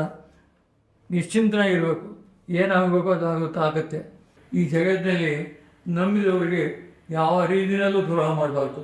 ಮಾತಿನಲ್ಲಾಗಲಿ, ಒಂದು ವೇಳೆ ಯಾರು ಮಾತಾಡ್ತು, ಇವಾಗ ನಾನು ಎಷ್ಟೋ ಮಾತಾಡಿರ್ಬೋದು, ಅದನ್ನು ನೆಗ್ಲೆಕ್ಟ್ ಮಾಡಬೇಕು. ಅದರಿಂದ ಬಂದಿರ್ತಕ್ಕಂಥ ಸಾರಾಂಶ ಏನಿದೆ ಅದನ್ನು ತಗೋಬೇಕೆ ಹೊರ್ತು ಹಿಂಗನ್ಬಿಟ್ಟ ಹಿಂಗೆ ಅಂದ್ಬಿಟ್ರೆ ಕೆಲವು ಸಮಯದಲ್ಲಿ ನಾನು ಹೇಳ್ತೀನಿ, ಅದನ್ನು ಈಗ ವರ ಅಂತ ತಿಳ್ಕೊಳಪ್ಪ, ಆಶೀರ್ವಾದ ಅಂತ ತಿಳ್ಕೊಳಪ್ಪ ಅಂತ ಹೇಳ್ತೀನಿ. ತಪ್ಪು ನೆಪ್ಪು ಇದ್ದನ್ನು ನೋಡ್ಕೋಬೇಕು. ಬೇರೆಯವರಿಂದ ಕಲಿಬೇಕಾದಂತಂದರೆ ಸಜ್ಜಾವ ಹೆಜ್ಜೆಯನ್ನು ಸವಿದಂತೆ, ದುರ್ಜನ ಸಹವಾಸ ಬಚ್ಚಲಾರ ಹೆಜ್ಜೆನಂತ ಸಕ್ಕಬೇಕು. ನಾವು ಕಲಿಬೇಕಾದ್ರೆ ಸಜ್ಜನರನ್ನು ನೋಡಿ ಕಲಿಬೇಕೆ ಹೊರತು ದುರ್ಜನರನ್ನು ಕಲಿಬಾರ್ದು. ಪಂಡಿತ ಹನುಮಂತರಾಯಪ್ಪನವ್ರಿಗೆ 3 ಜನ ಮಕ್ಕಳು. 2 ಗಂಡು ಮಕ್ಕಳ ಜೊತೆ ಹುಟ್ಟಿದಂಥವರು ಶ್ರೀಮತಿ ಸುಧಾಮಣಿಯವರು. ಸುಧಾ ತಾಯಿಯವರು ಒಬ್ಬ ಗಂಡು ಮಗನಿಗಿಂತಲೂ ಹೆಚ್ಚಾಗಿ ತಂದೆ ತಾಯಿಗಳ ಸೇವೆಯಲ್ಲಿ ಅಷ್ಟೇ ಗಟ್ಟಿಯಾಗಿ ನಿಂತಿದ್ದಾರೆ. ಅವರೆಲ್ಲ ವ್ಯವಹಾರಗಳನ್ನ ನೋಡ್ಕೊಳ್ತಾ, ಅವ್ರ ಆಯುರ್ವೇದ ಕಾರ್ಖಾನೆಯ ಮೇಲುಸ್ತುವಾರಿಯನ್ನು ಕೂಡ ಮಾಡ್ತಾ, ಇಷ್ಟೆಲ್ಲ ಅಲ್ಲದೆ ಗುರುಗಳ ಸೇವೆಯಲ್ಲೂ ಕೂಡ ಬಹಳ ಮಗ್ನರಾಗಿ ಅವರು ಯಾವಾಗಲೂ ಸದಾ ತಮ್ಮನ್ನು ತಾವು ತೊಡಗಿಸ್ಕೊಂಡಿರ್ತಾರೆ. ಅವರು ಬಹಳಷ್ಟು ಕಷ್ಟದಲ್ಲಿರುವಂಥ ಹೆಣ್ಮಕ್ಳಿಗೆ ಆಶ್ರಯವನ್ನು ಕೊಟ್ಟು ಅವ್ರಿಗೆ ವಿದ್ಯಾಭ್ಯಾಸಕ್ಕೋ ಅವರು ಕೆಲಸಕ್ಕೆ ಹೋಗ್ಲಿಕ್ಕೋ 100 ಹೆಣ್ಮಕ್ಳಿಗೂ ಕೂಡ ಸಹಕಾರವನ್ನು ಮಾಡ್ತಾ ಸಾರ್ಥಕತೆಯ ಬದುಕನ್ನು ಜೀವಿಸ್ತಾ ಇದ್ದಾರೆ. ಅವರು ತಮ್ಮ ತಂದೆಯ ಜೀವನವನ್ನು ಭಾಳ ಹತ್ತಿರದಿಂದ ನೋಡ್ತಾ ಇದ್ದಾರೆ. ಸುಧಾ ತಾಯಿಯವರೇ, ನಮಸ್ಕಾರ ನಿಮಗೆ. ಶಿವ ನಮಸ್ಕಾರ. ನಮ್ಮ ತಂದೆ ಚಿಕ್ಕ ವಯಸ್ಸಿಂದನೂ ಕಷ್ಟದಲ್ಲೇ ಬಂದಿದ್ದಾರೆ. ಈಗಲೂ ಅವರು ಸ್ವಲ್ಪ ನೆಮ್ಮದಿಯಾಗಿ ಖುಷಿಯಾಗಿರಲಿ ಅಂತ ನನ್ನ ಆಸೆ. ಅದಕ್ಕೆ ಅವರು ಎಷ್ಟು ಮಾಡಿದ್ದಾರೆ ನಮಗೆ, ನಾವು ಅವ್ರಿಗೇನು ಮಾಡೋಕ್ಕಾಗ್ತಿಲ್ಲ.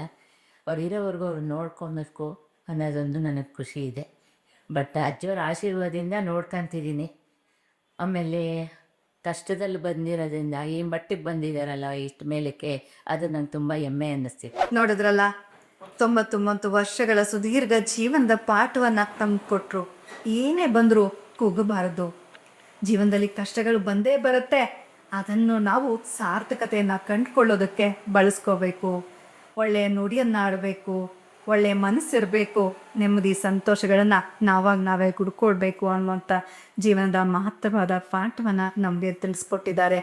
ಈ ಇಡೀ ವಯಸ್ಸಿನಲ್ಲೂ ಕೂಡ ಇಷ್ಟು ಹೊತ್ತು ನಮ್ಮೊಂದಿಗೆ ಸಹಕರಿಸಿ ನಮ್ಮ ಜೊತೆ ಬಂದು ಅವರ ಇಡೀ ಜೀವನದ ಕಥೆಯನ್ನು ಹೇಳ್ಕೊಂಡ್ರು. ಅದು ಅವರ ಜೀವನದ ಕಥೆಯಷ್ಟೇ ಅಲ್ಲ, ನಮ್ಮೆಲ್ಲರಿಗೂ ದೊಡ್ಡ ಪಾಠ.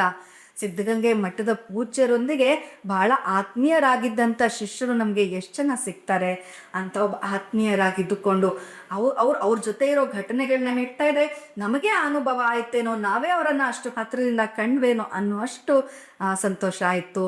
ಹೀಗೆ ಅವರ ಜೀವನದ ಸಾಧನೆಯನ್ನು ನಾವು ತಿಳ್ಕೊಂಡು ಅವರು ಏನೋ ಒಂದು ಜೀವನೋತ್ಸಾಹ ಏನಾದ್ರು ಮಾಡಬೇಕಪ್ಪ ಜೀವನದಲ್ಲಿ ಅನ್ನೋ ಒಂದು ಕುಡಿ ಹೊಡೆಕೊಡೆಯಿತು. ಅಂಥ ಒಂದು ಬಹಳ ಶ್ರೇಷ್ಠ ಸಾಧಕರ ಒಂದು ಒಳ್ಳೆಯ ಜೀವನವನ್ನು ಬದುಕಿರುವ ಹಿರಿಯ ಚೇತನ ಜೊತೆಗೆ ನಾವು ಇಷ್ಟೊತ್ತು ಕಳೆದ್ವಿ. ನಮ್ಮನ್ನೇ ಬಂದು ಇಷ್ಟೊತ್ತು ಅವರು ತಮ್ಮ ಜೀವನದ ಕಥೆಯನ್ನು ಹೇಳ್ಕೊಂಡಿದ್ವಿ. ಅವ್ರಿಗೆ ಅನಂತ ಧನ್ಯವಾದಗಳನ್ನ ತಮಗೆ ಸಲ್ಲಿಸ್ತೀನಿ ಅಪ್ಪಾಜಿ. ಇವತ್ತು ಇವರು ನನ್ನ ಜಗತ್ತಿಗೆ ತೋರಿಸ್ಕೊಟ್ರಲ್ಲ, ಅದಕ್ಕೊಂದು ಮಹಾಂತವಾದ ಧನ್ಯವಾದಗಳು. ಲೆಕ್ಕ ಬೆಲೆ ಕಟ್ಟಗಾಗದೆ ಇರ್ತಕ್ಕಂಥದ್ದು ಒಂದು ಸತ್ಯವನ್ನು ಬೆಳಿಗ್ಗೆ ತೋರಿಸ್ಕೊಟ್ಟಿದ್ದಾರೆ. ಇವತ್ತು ನನ್ನ ಬಗ್ಗೆ ಯಾರ್ಯಾರೋ ಎದುರಿ ಬಂದು ಮಾತಾಡಿ ಕೊಂಡಾಡ್ಕೊಂಡು ಹೋಗಿರ್ಬೋದು, ಆದರೆ ಜಗತ್ತಿಗೆ ತೋರಿಸಿದವರು ನನ್ನನ್ನು ಈ ತಾಯಿ. ಇದಕ್ಕೋಸ್ಕರ ನಾನು ಇವರಿಗೆ ನಿಮ್ಮ ಮತ್ತು ಸಹಕಾರ ನೀಡಿದಂಥ ನಿಮ್ಮ ಎಲ್ಲರಿಗೂ ಒಟ್ಟಿಗೆ ಸಹಸ್ರ ವಂದನೆಗಳನ್ನು ಅರ್ಪಿಸ್ತೇನೆ. ನಾವಿಷ್ಟೊತ್ತು ಶತಾಯುಷಿಗಳು, ಗುರುಸೇವಾ ಧುರೀಣರು ಹಾಗೂ ಸ್ವಯಂ ಸಿದ್ಧ ವೈದ್ಯರು ಆದ ಪಂಡಿತ ಹನುಮಂತರಾಯಪ್ಪನವರ ಜೀವನ ಸಾಧನೆ ಕುರಿತು ಸವಿಸ್ತಾರವಾಗಿ ಮಾತನಾಡಿದ್ವಿ. ಈಗ ಅವರ ಕನಸಿನ ಕೂಸಾಗಿರುವಂತ ಕುಮಾರ ಆಯುರ್ವೇದ ಆಶ್ರಮದ ಕಾರ್ಖಾನೆಗೆ ಬಂದಿದ್ದೀವಿ. ಬನ್ನಿ ನೋಡೋಣ ಇಲ್ಲಿ ಯಾವೆಲ್ಲ ಉತ್ಪನ್ನಗಳನ್ನ ಮಾಡ್ತಾರೆ, ಅವರ ಕನಸು ಹೇಗೆ ಇಲ್ಲಿ ಚಿಗುರೊಡೆದಿದೆ ಅಂತ ನಿಮ್ಗೆಲ್ಲ ತೋರಿಸ್ಕೊಡ್ತೀವಿ.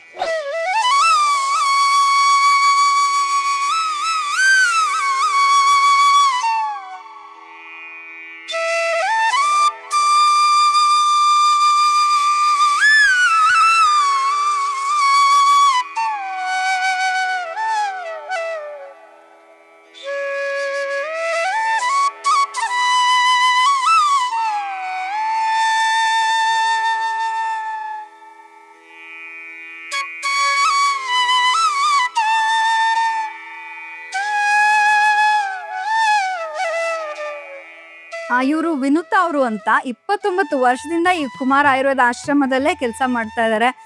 ತುಂಬಾ ಒಂದು ಪರಿಣಿತಿಯನ್ನ ಹೊಂದಿದ್ದಾರೆ. ನಮಸ್ತೆ ಅಮ್ಮ. ಸೊ ನೀವು ಆಲ್ಮೋಸ್ಟ್ 29 ವರ್ಷದಿಂದ ಇಲ್ಲೇ ಕೆಲಸ ಮಾಡ್ತಾ ಇದ್ದೀರಾ. ತುಂಬಾ ನಿಮ್ ಪರಿಣಿತಿನೂ ಬಂದಿರುತ್ತೆ, ಎಲ್ಲ ನೋಡಿರ್ತೀರಾ ಡೇ 1 ಇಂದಾನು. ನಿಮ್ ಏನ್ ಅನ್ಸುತ್ತೆ ಅಮ್ಮ ಇಲ್ಲಿ ಕೆಲಸ ಮಾಡೋದ್ರ ಬಗ್ಗೆ, ನಿಮ್ ಉತ್ಪನ್ನಗಳ ಬಗ್ಗೆ?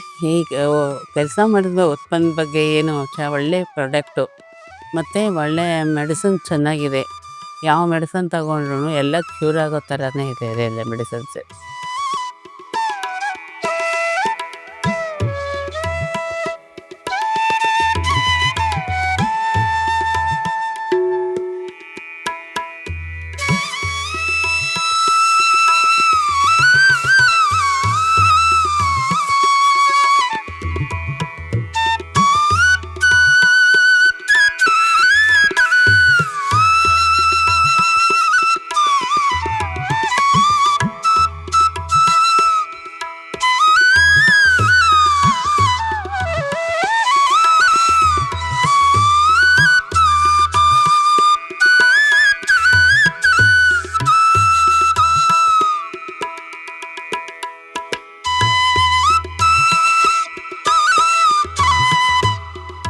ಪಂಡಿತ್ರೆ, ತಮ್ಮದು ಜೀವನ ಸಾಧನೆ ಬಗ್ಗೆ ಎಲ್ಲ ನಾವು ಇಷ್ಟೊತ್ತು ಮಾತಾಡಿದ್ವಿ.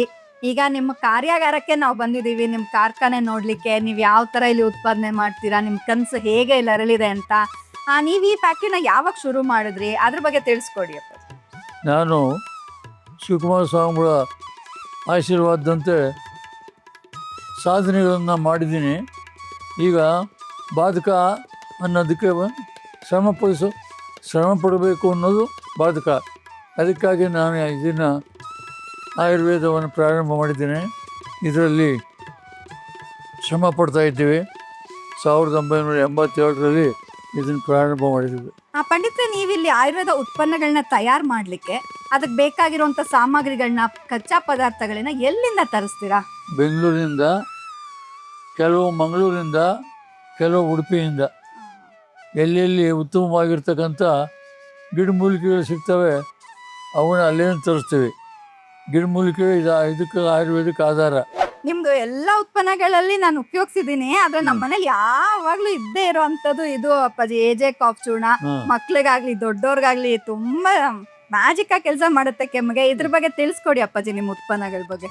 ನಾವು ಸಾಮಾನ್ಯವಾಗಿ ಕಫ ಎಷ್ಟೋ ಮೆಡಿಸಿನ್ ಬಂದ ಮಾರ್ಕೆಟ್ನಲ್ಲಿ ಯಾರೂ ಪರ್ಮನೆಂಟ್ ರಿಸಲ್ಟ್ ಸಿಗ್ತಿರ್ಲಿಲ್ಲ. ಪರ್ಮನೆಂಟ್ ಸಿಗೋ ಅಂಥದ್ದೊಂದು ಸಂಶೋಧನೆ ಮಾಡಬೇಕು ಅಂತ ಯೋಚನೆ ಮಾಡಿ ಕಾಡಿಗೆ ಹೋಗಿ ನಾವೇ ಕೆಲವು ಮೂಲಿಕೆ ಅಂತೀವಿ, ನಾವು ತಂದು ಮಾಡ್ತಾ ಇದ್ದೀವಿ. ಒಳ್ಳೆ ರಿಸಲ್ಟ್ ಇದೆ, ಜನಪ್ರಿಯವಾಗಿದೆ. ಇನ್ನೊಂದು ತುಂಬಾ ವಿಶೇಷವಾದ ಒಂದು ಉತ್ಪನ್ನ. ಇದು ಯಾಕೆ ವಿಶೇಷ ಅಂದ್ರೆ, ಒಬ್ರು ಗುರುಗಳ ಶಿಷ್ಯರಾಗಿ ಇವರು ತಯಾರಿ ಮಾಡಿದ ಉತ್ಪನ್ನವನ್ನೇ ಶತಾಯುಷಿಗಳು, ತ್ರಿವಿಧ ದಾಸೋಹಿಗಳು ಆದ ಸಿದ್ಧಗಂಗಾ ಪೂಜ್ಯರು ಸ್ನಾನಕ್ಕೆ ಇದೇ ಕುಸುಮ ಚೂರ್ಣವನ್ನು ಉಪಯೋಗಿಸ್ತಾ ಇದ್ದಿದ್ದು. ಇದ್ರ ಬಗ್ಗೆ ಹೇಳಿ ಅಪ್ಪಾಜಿ. ಇದು ಒಂದ್ಸಲ ಏನಾಯಿತು ಅಂದರೆ, ಅವ್ರ ಹತ್ರ ಹೋದೆ. ಬುದ್ಧಿ, ನೀವು ಅವ್ರು ಕಡಲೆ ಹಿಟ್ಟು ಸ್ನಾನ ಮಾಡೋದು. ಬುದ್ಧಿ, ನೀವು ಈ ಕಡಲೆ ಹಿಟ್ಟು ಸ್ನಾನ ಮಾಡ್ತೀರಿ, ಇದರಲ್ಲಿ ಯಾವ ಔಷಧಿ ಗುಣಗಳು ಇಲ್ಲ, ನಿಮಗೋಸ್ಕರ ಸಂಶೋಧನೆ ಮಾಡಿದ್ದೀನಿ. ಇದರಲ್ಲೂ ಏನಾಗುತ್ತೆ, ಹೀಲಿಂಗ್ ಏಜೆನ್ಸಿ ಇದೆ, ಕ್ಲೀನಿಂಗ್ ಏಜೆನ್ಸಿ ಇದೆ, ಪ್ರಿವೆಂಟಿವ್ ಇದೆ, ಗುಡ್ ನರಿಷ್ಮೆಂಟ್ ಇದೆ. ಇಷ್ಟು 4 ಗುಣ ಇದ್ದಾವೆ. ನಾನು ದಿವಸ ತಂದು ಕೊಡ್ತೀನಿ, ದಯಮಾಡಿ ಇದೇ ಪ್ಯಾಕೆಟ್ ತಂದು ಕೊಡ್ತೀನಿ, ದಯಮಾಡಿ ಇದನ್ನ ಉಪಯೋಗಿಸ್ಬೇಕು ಅಂತ. ಅವರು ಉಪಯೋಗಿಸೋಕೆ ಶುರು ಮಾಡಿದರು. ಒಂದಿನ ಏನಾಗೈತೆ, ಒಬ್ಬ ದೊಡ್ಡ ಭಕ್ತ ಶ್ರೀಮಂತ ಬಂದು, ಬುದ್ಧಿ ನಾನು ಸೂಸೈಡ್ ಮಾಡ್ಕೊತೀನಿ ಅಂದ. ಯಾಕೆ ಅಂದರು. ನೋಡಿ ಮೈಯೆಲ್ಲ ಕೆರೆದು ನನ್ನ ಮೈ ಏನಾಗಿತ್ತೆ. ಈ ಬೆಂಗಳೂರು ಮೈಸೂರು ಎಲ್ಲ ತುಮಕೂರು ಎಲ್ಲ ಡಾಕ್ಟ್ರು ಕಟ್ ಮಾಡಿದ್ದೀನಿ, ಯಾರಿಂದಲೂ ಕಂಟ್ರೋಲ್ ಆಗಲಿಲ್ಲ. ನಾನು ಸಾಯ್ತೀನಿಂದ ನೀನು ಸಾಯ್ಬೇಡ ಅಂಥೇಳಿ ಈ ಪ್ಯಾಕೆಟ್ ಕೊಟ್ಬಿಟ್ಟು ಇದ್ರಾಗೆ ಸ್ನಾನ ಮಾಡಿ ಸೋಪ್ ಹಾಕ್ಬೇಡ ಅಂತೇಳಿ ಕಳಿಸಿದೆ. ತಿಂಗಳಾದ್ಮೇಲೆ ಬಂದು ಬುದ್ಧಿ ನೀವು ಸಾಯಿ ಅಂದರೂ ಸಾಯಲ್ಲ ಅಂತ ಹೇಗೆ ಬಂದು ಹೇಳಿದಂತೆ. ಅದು ಭಾಳ ಖುಷಿಯಿಂದ ಹೇಳಿರೋದನ್ನು. ಈ ಕುಸುಮುಲಿಂಗ್ ಬಗ್ಗೆನೂ ತುಂಬಾ ಕೇಳಿದೀವಿ, ಒಣ ಚರ್ಮಕ್ಕೆ, ಇದ್ರ ಬಗ್ಗೆ ಹೇಳಿ. ಇದನ್ನು ಕೂಡ ಮೊನ್ನೆ ಶಿವಕುಮಾರ ಸ್ವಾಮಿಗೆ ಪಾದದ ಸಿಕ್ಕಾಪಟ್ಟೆ ಸೀಳೋದು. ನಾವು ಸಣ್ಣ ಹುಡುಗರಿದ್ದಾಗ ಮುಲಾಮಚ್ಚಿ ಯಾವುದು ಎಂತ ಮಣ್ಣು ಹೋಗ್ಬಿಟ್ಟದು, ಯಾವುದೋ ಒಂದು ಮುಲಾಮಚ್ಚ ಇದ್ವಿ, ವ್ಯಾಸ್ಲೈನ್ ಕರೆಕ್ಟ್, ಅದನ್ನು ಹಚ್ಚಿ ಆಯ್ತು. ಅದು ಟೆಂಪರರಿ, ಅವತ್ತಿಗೆ ನಾನೇನು ಮಾಡಿದೆ, ಅಮ್ಮ ಇದ್ರ ಬಗ್ಗೆ ಸಂಶೋಧನೆ ಮಾಡಬೇಕು, ಪರ್ಮನೆಂಟ್ ರಿಲೀಫ್ ಸಿಗ್ಬೇಕಾದ್ರೆ ಮಾಡಬೇಕು ಅಂತೇಳಿ ಅವ್ರಿಗೋಸ್ಕರ ಸಂಶೋಧನೆ ಮಾಡಿದೆ. ಇದು ಒಳ್ಳೆ ಗುಡ್ ರಿಸಲ್ಟ್ ಸಿಕ್ಕಿದೆ ನೋಡಿ. ಅವರು ಕಾಲು ಮೃದುವಾಗಿ ಮಕ್ಕಳ ಕಾಲ ಆದಂಗೆ ಆಗ್ಬಿಡ್ತಾವೆ. ಅಶ್ವಗಂಧ ಇದು ಜನರಲ್ ಆಗಿದೆ, ಎಲ್ಲರೂ ಮಾಡ್ದಂಗೆ ನಾನು ಮಾಡ್ತಾ ಇದ್ದೀನಿ. ಇದರಲ್ಲೇನು ವೈಶಿಷ್ಟ್ಯ ಇಲ್ಲ. ಅಶ್ವಗಂಧ ಅನ್ನೋದು ಪುರುಷನಿಗೆ ಅತ್ಯಂತ ಶಕ್ತಿಯನ್ನು ಕೊಡ್ತಕ್ಕಂಥದ್ದು. ಇದು ವೀರ್ಯವರ್ಧಕ, ಶಕ್ತಿವರ್ಧಕ. ಈ ಚವನ್ಪ್ರಾಶ ಸುಮಾರು ಸಿಗತ್ತೆ, ಆದ್ರೂ ತಮ್ದು ವಿಶೇಷ ಅಂತ ನಾನು ಕೇಳಿದ್ದೀನಿ.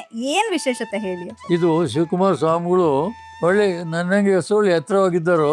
ವಯಸ್ಸಾಗ್ಬಿಡ್ತು. ಅವ್ರಿಗೆ ಏನಾಗೈತೆ ಅಂದರೆ ಕುಳ್ಳು ಮಕ್ಕಳು ಕೂತಂಗೆ ಕುರ್ಚಿ ಮೇಲೆ ಫಂಕ್ಷನ್ಗೆ ಹೋದ್ರೆ ಕುರ್ಚಿ ಮೇಲೆ ಕೂತ್ಕೊಂಡು ಮಕ್ಕಳು ಕೂತಂಗೆ ಕಾಣೋದು. ನನ್ನ ಜೊತೆಗೆ ಓದ್ತಿದ್ದ ಒಂದಿಬ್ಬರು ಹುಡುಗರು ಬಂದು ನನ್ನ ಹಳಬರು, ಹನುಮಂತರಾಯಪ್ಪ ಬುದ್ಧಿಯರಿಗೆ ಈ ಥರ ಪರಿಸ್ಥಿತಿ ಆಗೈತಲ್ಲ, ಏನು ಮಾಡೋದು ಅಂತ ಕೇಳಿದ್ರು.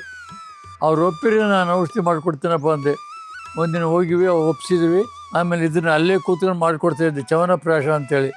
ಇದೊಂದು ಸ್ಪೆಷಲಾಗಿ ತಯಾರು ಮಾಡ್ತಾಯಿದ್ದೆ ಅವ್ರಿಗೆ. ಹಿಂಗಿದ್ದರೆ ಹಿಂಗಾಗ್ಬೇಕು ನೋಡಿ. ಅದಕ್ಕೋಸ್ಕರ ಚೆನ್ನಾಗಿ ಮಾಡಿದೆ, ಒಳ್ಳೆ ರಿಸಲ್ಟ್ ಸಿಕ್ತು ಅವ್ರಿಗೆ. ಹಿಂಗಿದ್ದರೆ ಮತ್ತೆ ಯಥಾಸ್ಥಿತಿಗೆ ಬೆಳವಣಿಗೆ ಆದರು ಅವರು. ಹೆಣ್ಣು ಮಕ್ಕಳದು ಸಮಸ್ಯೆ ಇರೋದು, ಏನು ಮಾಡಿದ್ರು ಡಾಕ್ಟರ್ ಹತ್ರ ಹೋದರೆ ಕೆಲವರು ಏನು ಮಾಡಿದ್ರು, ಯಾವುದೋ ಒಂದು ಇಂಜೆಕ್ಷನ್, ಅದು ಹೆಸರು ಮರ್ತದೆ ನನಗೆ.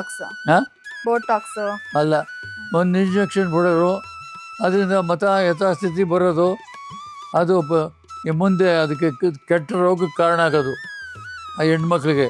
ಅದಕ್ಕೋಸ್ಕರ ಯಾವ ಮಕ್ಕಳಿಗೆ ಏನೂ ತೊಂದರೆ ಆಗಬಾರ್ದು ರೀತಿಯಲ್ಲಿ ಅವರ ಸ್ತನಗಳು ಡೆವಲಪ್ ಆಗಬೇಕು ಅನ್ನೋ ದೃಷ್ಟಿಯಿಂದ ಇದನ್ನು ಸಂಶೋಧನೆ ಮಾಡಿದೆ.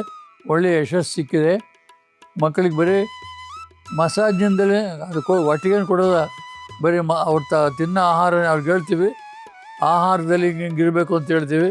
ಅದು ಆಹಾರ ಅವ್ರು ತಗೊಂಡ್ರೆ, ಇದು ಮಸಾಜ್ ಮಾಡ್ತಾ ಹೋದರೆ ಒಳ್ಳೆ ಗ್ರೋತ್ ಆಗುತ್ತೆ. ಒಳ್ಳೆ ಪ್ರಾಯದಲ್ಲಿ ಹೆಂಗಿದ್ರು ಆಗ್ತಾರೆ. ಇನ್ನೊಂದು ಏನಾಗುತ್ತೆ, ನಾನು ಸಂಶೋಧನೆ ಮಾಡಿ ಕಾರಣ ಅದು ಅಂದರೆ, ಕೆಲವರು ಜೋತ್ ಬೀಳ್ತಾವಲ್ಲ, ಅವ್ರಿಗೆ ಎಳೆದುಬಿಟ್ಟು ಆಪ್ರೇಷನ್ ಮಾಡ್ತಾಯಿದ್ರು. ಇವೆಲ್ಲ ನಾವು ನೋಡಿಬಿಟ್ಟು ಅವ್ರು ಹೆಣ್ಣು ಮಕ್ಕಳಿಗೆ ತೊಂದರೆ ಆಗಬಾರ್ದು ಅನ್ನೋ ದೃಷ್ಟಿಯಿಂದ ಅದು ಮಾಡಿದ್ದೀನಿ. ಅದು ಒಳ್ಳೆಯ ಯಶಸ್ವಿ ಆಗಿದೆ. ಇದು ನೋಡಿ, ಕುಂಕುಮಾದಿ ತೈಲ ಅನ್ನೋದನ್ನು ಹೆಣ್ಮಕ್ಳಿಗೆ ಕಪ್ಪು ಕಲೆಗಳು ಬರೋದು, ಜೊತೆಗೆ ಮಡಬೆಗಳಾಗವು. ನೀವು ಮಡಬೆಗಳನ್ನು ಹೋಗ್ಲಾಡಿಸ್ಬೇಕು. ಈ ಕಪ್ಪು ಕಲೆಗಳೇನಾದ್ರು ಬಂದರೆ ಇಲ್ಲೆಲ್ಲ ಬರುತ್ತಲ್ಲ, ಅದನ್ನು ಹೋಗ್ಲಾಡಿಸ್ತಕ್ಕಂಥದ್ದು. ಇದರಲ್ಲಿ ಮುಖ ತೊಳ್ಕೊಂಡು ಇದನ್ನು ನೆಚ್ಕೊಂಡು ಆಮೇಲೆ ಸ್ನಾನ ಚೂಡಿದ್ರೆ ಮುಖ ತೊಳ್ಕೊಂತ ಬಂದರೆ ಎಲ್ಲ ಕ್ಲೀನಾಗಿ ಹೋಗಿ ಸುಂದರವಾದ ಮುಖ ಆಗುತ್ತೆ. ಅದರಲ್ಲಿ ಕಾಂತಿವರ್ಧಕ, ಇದು ಮುಖಕ್ಕೆ ಕಾಂತಿವರ್ಧಕ. ಇದು ಸೈಲನ್ ಡ್ರಾಪ್ಸ್ ಅಂತ ಹೇಳ್ಬಿಟ್ಟು ಸಾಮಾನ್ಯವಾಗಿ ಗೊರಕೆ ಹೊಡೆಯೋರು ಜಾಸ್ತಿ ಇದ್ದಾರೆ. ಇದನ್ನು ರಾತ್ರಿ ಮನಿಕೊಂಡು ಹೋಗಿ 2 ಮುಗ್ಗು ಹಾಕ್ಕೊಂಡು ಮನಿಕೊಂಡ್ರೆ ಗೊರಕೆ ಹೊಡೆಯೋದು ನಿಂತು ಹೋಗುತ್ತೆ. ಎರಡನೇದು ಏನಾಗುತ್ತೆ ಅಂದರೆ, ಈ ಒಮ್ಮೊಮ್ಮೆ ಮೂಗು ಬ್ಲ್ಯಾಕ್ ಆಗಿಬಿಡ್ತದೆ. ಬ್ಲ್ಯಾಕ್ ಆಗಿಬಿಟ್ರೆ ಉಸಿರಾಡೋಕ್ಕಾಗಲ್ಲ ನೋಡಿ. ಮನಿಕಂಡಾಗ ಮೂಗಿನಾಗ ಉಸಿರಾಡೋರು ಇದ್ರಲ್ಲ, ಅವ್ರು ಬಾಯಾಗ ಉಸಿರಾಡೋಕೆ ಹೋದ್ರೆ ಬಾಯಾಗ ಉಸಿರಾಡಿದ್ರೆ ಅವರಿಗೆ ತೃಪ್ತಿ ಆಗಲ್ಲ. ಅದಕ್ಕೋಸ್ಕರ ಇದು ಮಾಡಿದ್ರೆ ಮೂಗು ಮನಿಕೊಂಡಾಗ ಡ್ರಾಪ್ ಹಾಕೊಂಡು ಮನಿಕೊಂಡ್ರೆ ಹೇಳ್ಕೋಬೇಕು ಮೇಲಕ್ಕೆ ಮನಿಕೊಂಡ್ರೆ ಅವರಿಗೆ ಯಾವ ಉಪದ್ರವನೂ ಬರಲ್ಲ. ಇನ್ನೊಂದು ವಿಶೇಷ ಇದರಲ್ಲಿ ಏನಿದೆ ಅಂದರೆ, ಆಕ್ಸಿಜನ್ ಕೊರತೆ ಆಗುತ್ತೆ ಅಂತೇಳಿ ಆಕ್ಸಿಜನ್ ತರ್ತಾರೆ, ಕೊಂಡ್ಕೊಂಡು ಹೋಗ್ತಾರೆ. ಕೇಳಿರಬೇಕು, ಯಾರಿಗಾರು ಆಕ್ಸಿಜನ್ ಕೊರತೆ ಆದರೆ ಟೆಂಪ್ರರಿಯಾಗಿ ಹೋಗ್ತಾರೆ. ಇದನ್ನು ಹಾಕಿಬಿಟ್ಟು ಏನಾಗುತ್ತೆ ಅಂದರೆ, ಚೆನ್ನಾಗಿ ಉಸಿರಾಡ್ತಾರಲ್ಲ, ಅವಾಗ ಆಕ್ಸಿಜನ್ ತಾನಾಗಿಯೇ ಗಾಳಿಯಿಂದ ಬಂದು ಇರ್ತದೆ. ಒಳಗೆ ಹೋದ್ಮೇಲೆ ಆಕ್ಸಿಜನ್ ರಿಸೀವ್ ಮಾಡ್ಕೊಂಡು ಪಡೆದನ್ನು ಬಿಡ್ತದೆ. ಇದು ಆಕ್ಸಿಜನ್ ಇಂಪ್ರೂವ್ ಮಾಡ್ತಕ್ಕಂಥದ್ದು, ಮೂಗಿನ ತೊಂದರೆಯನ್ನು ಹೋರಾಡ್ತಕ್ಕಂಥದ್ದು. ಒಂದು ಉದಾಹರಣೆ ಕೊಡ್ತೀನಿ. ಒಬ್ಬ ತಾಯಿ ಮಗುಗೆ ಹಾಲು ಕುಡ್ಸೋಕೆ ಹೋಗ್ಯಾಳೆ. ಆಸೆ ಆಗಿ ಮಗು ಕುಡಿಯೋಕ್ಕಾಗಿ ಆಸೆ ಆಗುತ್ತೆ. ಬಾಯಿ ಕಚ್ಚುತ್ತೆ, ಬಿಡುತ್ತೆ, ಅಳುತ್ತೆ, ಕಚ್ಚುತ್ತೆ, ಅಳುತ್ತೆ, ಕದ್ರೆ ಮೂಗೆರಡು ಬ್ಲ್ಯಾಕ್ ಆಗಿಬಿಟ್ಟವೆ ಆ ಮಗುಗೆ. ಅವಾಗ ಏನು ಮಾಡಿದೆ, ಬಡಿಸಿದ್ದೆಲ್ಲ ತಂದು ಅದ್ರ ಮೇಲೆ 2 ತೊಟ್ಟಿಗೆ ಹಾಕಿ ಮೂಗಿಗೆ ಒಳಗಡೆ ಹಿಂಗೆ ಹಾಕಮ್ಮ ಅಂತ ಹೇಳಿದೆ. ಅದೇ ರೀತಿ ಹಾಕಿರೋ ಮಗು ಚೆನ್ನಾಗಿ ಹಾಲು ಕುಡೀತು. ಗ್ಯಾಸೋ ಕ್ಯಾಪ್ ಗ್ಯಾಸ್ಟ್ರೈಟಿಸ್ಗ ಇದು ನೋಡಿ, ಇದು ಬಹಳ ಒಳ್ಳೆಯದು. ಗ್ಯಾಸ್ಗೆ ತಿಂದಿದ್ದು ಜೀರ್ಣ ಆಗಲ್ಲ, ಗ್ಯಾಸ್ ಆಗಿಬಿಡ್ತದೆ, ಡೈಜೆಷನ್ ಆಗಲ್ಲ. ಇದನ್ನು ತಗೊಳ್ರಿ 2 ಕ್ಯಾಪ್ಸೂಲ್ನ ನುಂಗಿ ಇಮ್ಮಿಡಿಯೇಟ್ ತಿಂದಿದ್ದೆಲ್ಲ ಕರಗುತ್ತೆ, ಗ್ಯಾಸ್ ಆಗಲ್ಲ. ಆಂಟಿ ಗ್ಯಾಸ್ ಇದು.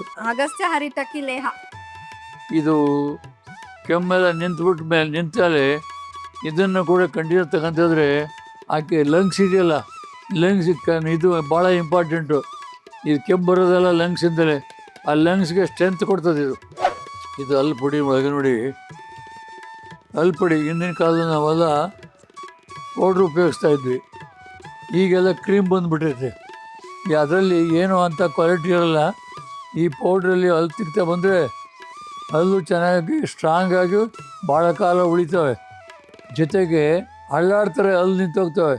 ನಾವು ನೋಡಿದ್ದೀವಿ, ಹಿಂದಿನ ಕಾಲದಲ್ಲಿ ಎಲ್ಲರೂ ಎಲೆ ಅಡಿಕೆ ಹಾಕೋರು, ಅವರು ಹಲ್ಲು ಬೇಗ ಹೋಗ್ತಿರಲ್ಲ. ಯಾಕೆ ಅಂದರೆ ಅಡಿಕೆ ಹಾಕ್ತಾರಲ್ಲ, ಅಡಿಕೆನೆಲ್ಲ ಅಷ್ಟು ಶಕ್ತಿ ಇದೆ. ಆ ಅಡಿಕೆನಲ್ಲಿ ಅದನ್ನು ಗಮನಿಸ್ಕೊಂಡು ಹಳ್ಳಿ ಜನಗಳು ಏನು ಮಾಡ್ತಾರೆ, ಅವರ ಯಾಕೆ ಹಲ್ಲು ಗಟ್ಟಿ ಇರ್ತವೆ ನೋಡಿಕೊಂಡು ಇದನ್ನು ತಯಾರು ಮಾಡಿದೆ. ಅಡಿಕೆನ ಅದು ಮೇಜರ್ ಇದಕ್ಕಿರುತ್ತೆ. ಇದ್ರ ಇನ್ನೊಂದು ಏನಾಯಿತು ಅಂದರೆ, ನಾವು ಮಾಡಿದ್ದೇ ಒಂದು ಉದ್ದೇಶ, ಅದು ಹಳ್ಳಾಡ್ತಕ್ಕ ಹಲ್ಲು ನಿಂತೋಗುತ್ತೆ ಅಂದರೆ ಭಾಳ ಆಶ್ಚರ್ಯ ಬಿಡಬೇಕು. ಡೆಂಟಿಸ್ಟ್ ಹತ್ರ ಹೋದರೆ ಹಳ್ಳಾಡ್ತಾರೆ ಅಂದರೆ ಕಿತ್ತು ಕೈ ಕೊಡ್ತಾರೆ. ಮೈಗ್ರೇನಿಗೂ ಕೂಡ ಅಲೋಪತಿನಲ್ಲಿ ಒಳ್ಳೆಯ ಔಷಧಿ ಇಲ್ಲ, ತಿಂಗಳಾನುಗಟ್ಟಲೆ ತಗೊತಾರೆ. ಇದು ನಾವು ಒಂದು ಬಾಟ್ಲು ಕಷಾಯ, ಇದನ್ನು ಕೊಡ್ತೀವಿ.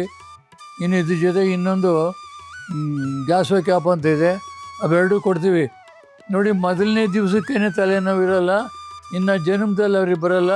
ಅವ್ರು ಹೇಳ್ತೀವಿ, ಈ ಬಾಟ್ಲನ್ನ ಅವಾಗ ಕುಡಿತಾ ಬರ್ರಿ ಅಂತ ಹೇಳ್ತೀವಿ. ಒಂದೇ ದಿವಸಕ್ಕೆ ನಿಂತು ಹೋಗುತ್ತೆ. ಏನಲ್ ಫಿಶರ್ಸ್ ಅಥವಾ ಕನ್ನಡದಲ್ಲಿ ಚಿರು ಅಥವಾ ಪಿಡುಕು ಅಂತ ಏನು ಕರಿತೀವಿ, ಆ ಫಿಶರ್ಸ್ಗೆ ತುಂಬ ಕಷ್ಟಪಡ್ತಾರೆ. ಇವನ್ ಆಲೋಪತಿಯಲ್ಲೂ ಕೂಡ ಇಟ್ಸ್ ಅ ಲಾಂಗ್ ಪ್ರಾಸೆಸ್, ತುಂಬ ಕಷ್ಟವಾದ ಚಿಕಿತ್ಸೆ ಅದು. ಅದರಲ್ಲಿ ಪಂಡಿತರು ಪರಿಣಿತಿಯನ್ನು ಹೊಂದಿ ಒಂದು ವಿಶೇಷವಾದ ಔಷಧಿ ಕಂಡು ಹಿಡಿದಿದ್ದಾರೆ. ಅದ್ರ ಬಗ್ಗೆ ಅವ್ರಿಗೆ ತುಂಬ ಹೆಮ್ಮೆ ಇದೆ. ಹೇಳಿ ಪಂಡಿತ್ರೆ ಇದ್ರ ಬಗ್ಗೆ. ಇದೇನೇ ಇಲ್ಲ, ಒಂದು ಮುಲಾಮ್ ತಯಾರು ಮಾಡಿದ್ದೀವಿ. ಕಾಂಬಿನೇಷನ್ ಏನು ಹಾಕಿ ಕಷಾಯ ಎಲ್ಲ ತೆಗೆದು ಅದನ್ನು ಒಂದು ಮುಲಾಮ್ ರೀತಿಗೆ ತಂದು ಇದನ್ನು ಪ್ಯಾಕ್ ಮಾಡಿದ್ದೀವಿ. ಇದನ್ನು ಒಂದೇ ದಿವಸ ಅಪ್ಲೈ ಮಾಡಿದರೆ ಸಾಕು. ರಾತ್ರಿ ಅಪ್ಲೈ ಮಾಡಿದರೆ ಬೆಳಕರೆ ಹೊತ್ತಿಗೆ ಉರಿ ಇರಲ್ಲ.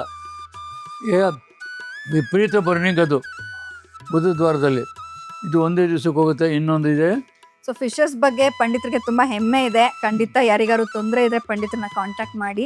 ಡ್ಯಾಂಡ್ರೋನಿಲ್ ಇದು ಸಾಮಾನ್ಯವಾಗಿ ಹೆಣ್ಮಕ್ಳಿಗೆ ಜಾಸ್ತಿ ಡ್ಯಾಂಡ್ರಫ್ ಬರೋದು. ಅವರು ಇದು ಹಸಿ ಹಾಲಿನಲ್ಲಿ ಪೌಡ್ರ್ ಕಲಿಸ್ಬಿಟ್ಟು ತಲೆಗೆ ಅಪ್ಲೈ ಮಾಡಿಬಿಟ್ಟು ಒಂದು 15-20 ನಿಮಿಷ ಬಿಟ್ಟು ಸ್ನಾನ ಮಾಡಬೇಕು. ವಾರಕ್ಕೆ 2 ದಿವಸ, ಒಂದೇ ವಾರದಲ್ಲಿ ಕಂಟ್ರೋಲಿಗೆ ಬರ್ತದೆ. ಆದರೆ ನಾವು ಒಂದು 100 ಗ್ರಾಮ್ ಜಾಸ್ತಿ ಹಾಕಿರ್ತೀವಿ. ಅದನ್ನು ಕಂಟಿನ್ಯೂ ಮಾಡ್ತಾಯಿದ್ರಿ ಮತ್ತು ಒಳ್ಳೆಯದು ಅಂತ ಅವರಿಗೆ ಕೊಟ್ಟು ಇಟ್ಟಿದ್ದೀವಿ. ಇನ್ನೊಂದು ಇಲ್ಲಿ ರೆಡಿ ಇಲ್ಲ. ಈ ಸೊರಿಯಾಸಿಸ್ ಅನ್ನೋದು ಅದು ಭಯಂಕರ ರೋಗ. ಇವತ್ತು ಎಷ್ಟೋ ಜನ ಭಯಂಕರ ಸೊರಿಯಾಸಿಸ್ನಲ್ಲಿ ನರಳ್ತಾ ಇದ್ದಾರೆ, ಬೀಳ್ತಿದ್ದಾರೆ. ಬೇಕಾದರೂ ಕಟ್ ಮಾಡಿದ್ರೆ ನಾವು ಅದಕ್ಕೆ ಸಂಶೋಧನೆ ಮಾಡಿದ್ದೀವಿ. ಅದು ಮೆಡಿಷನ್ ಇದೆ. ಇವತ್ತು ಶಾಂಪಲ್ ತೋರ್ಸೋಕೆ ನಮ್ಮ ಹತ್ರ ಇರಲಿಲ್ಲ, ರೆಡಿ ಮಾಡಿದ್ದು ಮುಗಿದೋಗೈತೆ. ಅದಕ್ಕೆ ಸೊರಿಯಾಸಿಸ್ ಅಂದರೆ ಅಂಗಾಲಿನಲ್ಲೂ ಬರ್ಬೋದು, ಅಂಗೈನಲ್ಲೂ ಬರ್ಬೋದು, ಮೈಯಾಗೆಲ್ಲ ಬರ್ಬೋದು, ಎಲ್ಲಿ ಬರುತ್ತೆ. ನಾವು ಅವರಿಗೆಲ್ಲ ಕೊಟ್ಟಿದ್ದೀವಿ. 8 ವರ್ಷದಿಂದ ನರಳಿದವರು ಒಂದೇ ವಾರದಲ್ಲಿ ವಾಶ್ ಮಾಡ್ಕೊಂಡವ್ರಿ. ಅದಿಲ್ಲಿ ತೋರಿಸಿಲ್ಲ. ಇವತ್ತು ನಮ್ಮ ಪಾಪಗೂ ಸ್ವಲ್ಪ ಅನುಭವ ಆಗಿತ್ತು ಅದರದ್ದು. ಅವ್ರ ಮಗನಿಗೆ ಅಂಗಾಲಿನಲ್ಲಿ ಇದಾಗಿತ್ತು, ಕೊಟ್ಟಿದ್ದೀನಿ ಅದನ್ನು. ಚೆನ್ನಾಗಿ ಆಗ್ಯವನೇ. ಇವ್ರು ಶಿವಕುಮಾರ್ ಅವರು ಪಂಡಿತರ ಜೊತೆ ಮತ್ತೆ ಈ ಕುಮಾರ ಆಯುರ್ವೇದ ಆಶ್ರಮ ಜೊತೆ 20 ವರ್ಷದ ಒಂದು ಸಹಯೋಗವನ್ನ ಹೊಂದಿದ್ದಾರೆ. ಇವರೆಲ್ಲ ಕೆಲಸವನ್ನ ನೋಡ್ಕೊಳ್ತಾ ಬಂದಿದ್ದಾರೆ. ಕುಮಾರ್ ಅವರೇ, ನೀವು ಏನು ಹೇಳಕ್ ಇಷ್ಟಪಡ್ತೀರಾ ಈ ಕಾರ್ಖಾನೆ ಬಗ್ಗೆ, ಪಂಡಿತರ ಬಗ್ಗೆ ಮತ್ತೆ ತಮ್ಮ ಉತ್ಪನ್ನಗಳ ಬಗ್ಗೆ ಏನು ಹೇಳಕ್ ಇಷ್ಟಪಡ್ತೀರಾ? ನಾವು ಏನು ಹೇಳ್ತೀವಿ ಅಂದರೆ, ಅಪ್ಪಾಜಿಯವ್ರು ಮಾಡಿರೋದು ಇದು ಒಂದು ಪರಿಶ್ರಮ. ಅದು ಹಾಳಾಗಿ ಹೋಗಬಾರ್ದು, ನಶಿಸಿ ಹೋಗಬಾರ್ದು. ಮುಂದೆ ಜನ್ರೇಷನ್ಗೆ ಅದದ್ದು ಒಂದು ಸಿಗಬೇಕು ಅಂತ ಇದಕ್ಕೆ ಅವ್ರಿಗೆ ಏಜ್ ಆಗಿರೋದ್ರಿಂದ ಅವರೆಲ್ಲ ನಮಗೆಲ್ಲ ತೋರಿಸ್ಕೊಟ್ಟಿದ್ದಾರೆ. ಆ ಉತ್ಪನ್ನಗಳನ್ನ ಹೇಗೆ ರೆಡಿ ಮಾಡಬೇಕು, ಹೇಗೆ ಮಾರ್ಕೆಟಿಂಗ್ ಮಾಡಬೇಕು, ಜನರಿಗೆ ಹೇಗೆ ತಲುಪಿಸ್ಬೇಕು ಅನ್ನೋದೆಲ್ಲ ಹೇಳ್ಕೊಟ್ಟಿದ್ದಾರೆ. ಅವ್ರು ಹೇಳ್ಕೊಟ್ಟಿರೋ ದಾರಿಲಿ ನಾವು ಹೋಗ್ತಾ ಇದ್ದೀವಿ. ಅವರು ತೋರಿಸಿರೋ ದಾರಿನ ನಾವು ಇನ್ನೂ ಉನ್ನತ ಮಟ್ಟಕ್ಕೆ ತೊಗೊಂಡೋಗ್ಬೇಕು. ಒಂದು ಈ ಕಾರ್ಖಾನೆನ ಒಂದು ಉನ್ನತ ಮಟ್ಟದಲ್ಲಿ ಬೆಳೆಸಬೇಕು. ಜನಗಳಿಗೆ ಒಂದು ಈ ಮೆಡಿಷನ್ನು, ಈ ಆಯುರ್ವೇದಿಕ್ ಪ್ರಾಡಕ್ಟ್ ಸಿಗಬೇಕು ಅನ್ನೋ ಥರದಲ್ಲಿ ನಾವು ಅವ್ರಿಗೆ ಎಫೆಕ್ಟ್ ಹಾಕಿ ಕೆಲಸ ಮಾಡ್ತಾಯಿದ್ದೀವಿ. ನಮ್ಮ ಪ್ರಾಡಕ್ಟ್ ಬಗ್ಗೆ ಹೇಳಬೇಕು ಅಂದರೆ, ಈಗ ಕಿಡ್ನಿ ಸ್ಟೋನು ಸಾವಿರಾರು ರೂಪಾಯಿ, ಲಕ್ಷಾಂತರ ರೂಪಾಯಿ ಖರ್ಚು ಮಾಡಿ ಆಪ್ರೇಷನ್ ಮಾಡಿಸ್ತಾರೆ. ಅದೆಲ್ಲ ಮೊದಲೇ ನಮ್ಮ ಹತ್ರ ಕಮ್ಮಿ ರೇಟ್ನಲ್ಲಿ, ಕಮ್ಮಿ ಬೆಲೆಯಲ್ಲಿ, ಒಂದು ದಿನದಲ್ಲಿ ಅವ್ರಿಗೆ ಕ್ಯೂರ್ ಆಗುವಂಥ ಒಂದು ಮೆಡಿಷನ್ನ ಕಂಡುಹಿಡಿದಿದ್ದಾರೆ. ಕಿಡ್ನಿ ಸ್ಟೋನ್ ಇರುತ್ತಲ್ಲ, ಅದಕ್ಕೆ ಆಪ್ರೇಷನ್ ಮಾಡ್ತಾರೆ.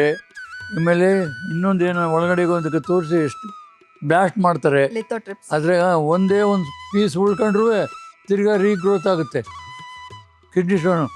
ಇದು ನಾವು ಸಂಶೋಧನೆ ಮಾಡಿದ್ದೀವಿ. ಒಂದೇ ದಿವಸ ಕೂತ್ರೋಗುತ್ತೆ. 2 ಕ್ಯಾಪ್ಸೂಲ್ ಕೊಡ್ತೀವಿ, ಒಂದೇ ದಿವಸ ಕೂತ್ರೋಗುತ್ತೆ. ಅವ್ರಿಗೇನು ನೋವು ಗಿನ್ನು ಏನೂ ಇಲ್ಲ, ಯಾವ ಪ್ರಾಬ್ಲಮ್ಮು ಬರೋದಿಲ್ಲ. 100% ಕ್ಯೂರು. ಇನ್ನು ಜನ್ಮದಲ್ಲಿ ಕಿಡ್ನಿ ಸ್ಟೋನ್ ಬರೋಲ್ಲ ಅವ್ರಿಗೆ. ಆಮೇಲೆ ಹೇರ್ ಫಾಲ್ ನೋಡಿ, ಇವಾಗ ಅವರ ನಮ್ಮ ಅಪ್ಪಾಜಿಯವ್ರು ಹೇಳ್ದಂಗೆ ಹೇರ್ ಫಾಲ್ ಎಷ್ಟೋ ಜನಕ್ಕೆ ಕಂಪ್ಯೂಟರ್ ಮುಂದೆ ಕೂತ್ಕೊಂಡು ಕೂದಲು ಹೋದ್ರಿ, ತಲೆ ಬಿಸಿ ಆಗೋದು, ಸಾಯಂಕಾಲ ಬಂತು ಅಂದರೆ ಟೆನ್ಷನ್ ಆಗೋದು. ಇದರಿಂದ ಆ ಆಯಿಲ್ ಹಾಕಿದ ತಕ್ಷಣ ಅವ್ರಿಗೆ ಕೂಲಾಗಿ ಒಂದು ನಿದ್ದೆ ಬರುತ್ತೆ, ನೆಮ್ಮದಿಯಾಗಿ ಒಂದು ರಿಲ್ಯಾಕ್ಸ್ ಮಾಡೋಕ್ಕಂತ ಒಂದು ಇದು ಮಾಡೋಂಥ ಒಂದು ಆಯಿಲ್ನ ಕಂಡುಹಿಡ್ದಿದ್ದಾರೆ. ಏರ್ ಫಾಲಿಂಗ್ ನಿಲ್ತದೆ. 2ನೇದು ಏರ್ ಗ್ರೋತಿಂಗ್ ಚೆನ್ನಾಗಾಗುತ್ತೆ. 3ನೇದು ಕಪ್ಪಾಗಲ್ಲ, ಕೂದಲುಗಳು ಇದು ಬೆಳಗಾಗಲ್ಲ, ಬೇಗ ಕಪ್ಪಾಗೇ ಇರ್ತವೆ. ಇದು 3ಗಳ ಜೊತೆ ಒಳಗೆ ಇನ್ನೊಂದು ಏನಾಗುತ್ತೆ ಅಂದರೆ, ಕಂಪ್ಯೂಟ್ರ್ ಮುಂದೆ ಕೂತ್ಕೊಂಡು ಕೆಲಸ ಮಾಡ್ತಾರಲ್ಲ, ಅವರಿಗೆ ಬಹಳ ಬೇಗ ಕಣ್ಣಿನ ದೃಷ್ಟಿ ಕಡಿಮೆ ಆಗ್ತಾ ಬರುತ್ತೆ. ಇದನ್ನು ಉಪಯೋಗಿಸ್ತಾ ಇದ್ದರೆ ದೃಷ್ಟಿ ಕಡಿಮೆ ಆಗಲ್ಲ. ಕಣ್ಣಿಗೆ ಸ್ಟ್ರಾಂಗ್, ಇದು ಟಾನಿಕ್, ಇದು ಕಣ್ಣಿಗೆ ಒಂದು ಟಾನಿಕ್ ಇದ್ದಂಗಿದೆ. ಆಮೇಲೆ ಈ ಬಾತಿಂಗ್ ಪೌಡ್ರ್ ಅಂತ ತೋರಿಸಿದ್ವಿ ನಿಮಗೆ, ಅದು ಮೈಯೆಲ್ಲ ಹಿರ್ಚಿಂಗ್ ಆಗುತ್ತೆ ಕೆಲವರಿಗೆ, ಈ ಕೆರ್ಕೊಳ್ಳೋದು, ನೆವೆ ಎಲ್ಲ ಆಗೋದು, ಆ ಥರದ್ದೆಲ್ಲ ಪ್ರಾಡಕ್ಟ್ನ ಕಂಡುಹಿಡ್ದಿದ್ದೀವಿ. ಆ ಥರದ್ದೆಲ್ಲ ಜನಗಳಿಗೆ ಸಿಗಬೇಕು ಅನ್ನೋ ಉದ್ದೇಶದಿಂದ ಈ ಪ್ರಾಡಕ್ಟ್ನೆಲ್ಲ ಇಂಪ್ರೂವ್ ಮಾಡ್ತಾಯಿದ್ದೀವಿ. ಈಗ ಇವರು ನಮ್ಮ ಅಪ್ಪಾಜಿ ಅಂದರೆ ನಾವು ಅವ್ರ ತಂದೆ ಥರ ತಿಳ್ಕೊಂಡಿದ್ದೀವಿ. ನಮ್ಮ ತಂದೆ, ನಾವು ಅವ್ರ ಮಗ ಇದ್ದಂಗೆ. ಅವ್ರ ಆರೋಗ್ಯದ ಬಗ್ಗೆ ಎಷ್ಟು ಕೇರ್ ಇದೆ ಅಂದರೆ, ಇವ್ರನ್ನ ನೋಡಿದ್ರೆ ನಮಗೆಲ್ಲ ಒಂದು ಉತ್ಸಾಹ ಬರಬೇಕು, ಸ್ಫೂರ್ತಿ. ಯಾಕೆಂದರೆ ಈ ಏಜು 101 ವರ್ಷಕ್ಕೆ ಕಾಲಿಟ್ಟಿದ್ದಾರೆ ಅವರು. ಆ ಏಜಲ್ಲಿ ಈ ಥರ ಉತ್ಸಾಹ ಇದೆ ಅಂದರೆ ನಾವು ಈ ಸ್ಟೇಜಲ್ಲಿ ಏನೂ ಇಲ್ಲ ಸಾಧನೆ ಮಾಡೋಂಥದ್ದು. ಇವ್ರು ಮಾಡಿರೋದ್ರಲ್ಲಿ ನಾವು ಒಂದು ಎಳ್ಳಷ್ಟು ಇಲ್ಲ ಅಂಥ ಆರೋಗ್ಯನೇ ಆಗಲಿ, ಊಟದ್ದು ಮಿತಿನೇ ಆಗಲಿ, ಇವ್ರನ್ನ ನೋಡಿ ನಾವು ಕಲಿಬೇಕು. ಮುಂದಿನ ಜನ್ರೇಷನ್ನು ಅಷ್ಟೇ, ಇಂಥವ್ರನ್ನ ನೋಡಿ ನಾವು ಒಂದು ಈ ಥರ ಇರಬೇಕು ನಾವು ಆರೋಗ್ಯದಲ್ಲಿ ಅನ್ನೋದನ್ನ ನಾವು ಜೀವನ ಶೈಲಿ ಮತ್ತೆ ಜೀವನದ ಬಗ್ಗೆ ಇರೋ ಪ್ರೀತಿ ಇದೆಯಲ್ಲ, ಅದು ಎಲ್ಲರಿಗೂ ಸ್ಫೂರ್ತಿ ಆಗ್ಬೇಕು. ಈ ತರ ನಾವು ಅಷ್ಟು ವರ್ಷ ಬದುಕಕ್ಕಾಗಿಲ್ಲ ಅಂದ್ರೂ ಅವ್ರದ್ದೊಂದು ಸಾಧನೆಯಲ್ಲಿ ನಮ್ದೊಂದು ಒಂದು ಉಳ್ಕಲ್ಲಷ್ಟು ಮಾಡಬೇಕು ಅನ್ನೋದೊಂದು ಆಸೆ ಅಷ್ಟೇ. ತುಂಬಾ ಧನ್ಯವಾದಗಳು.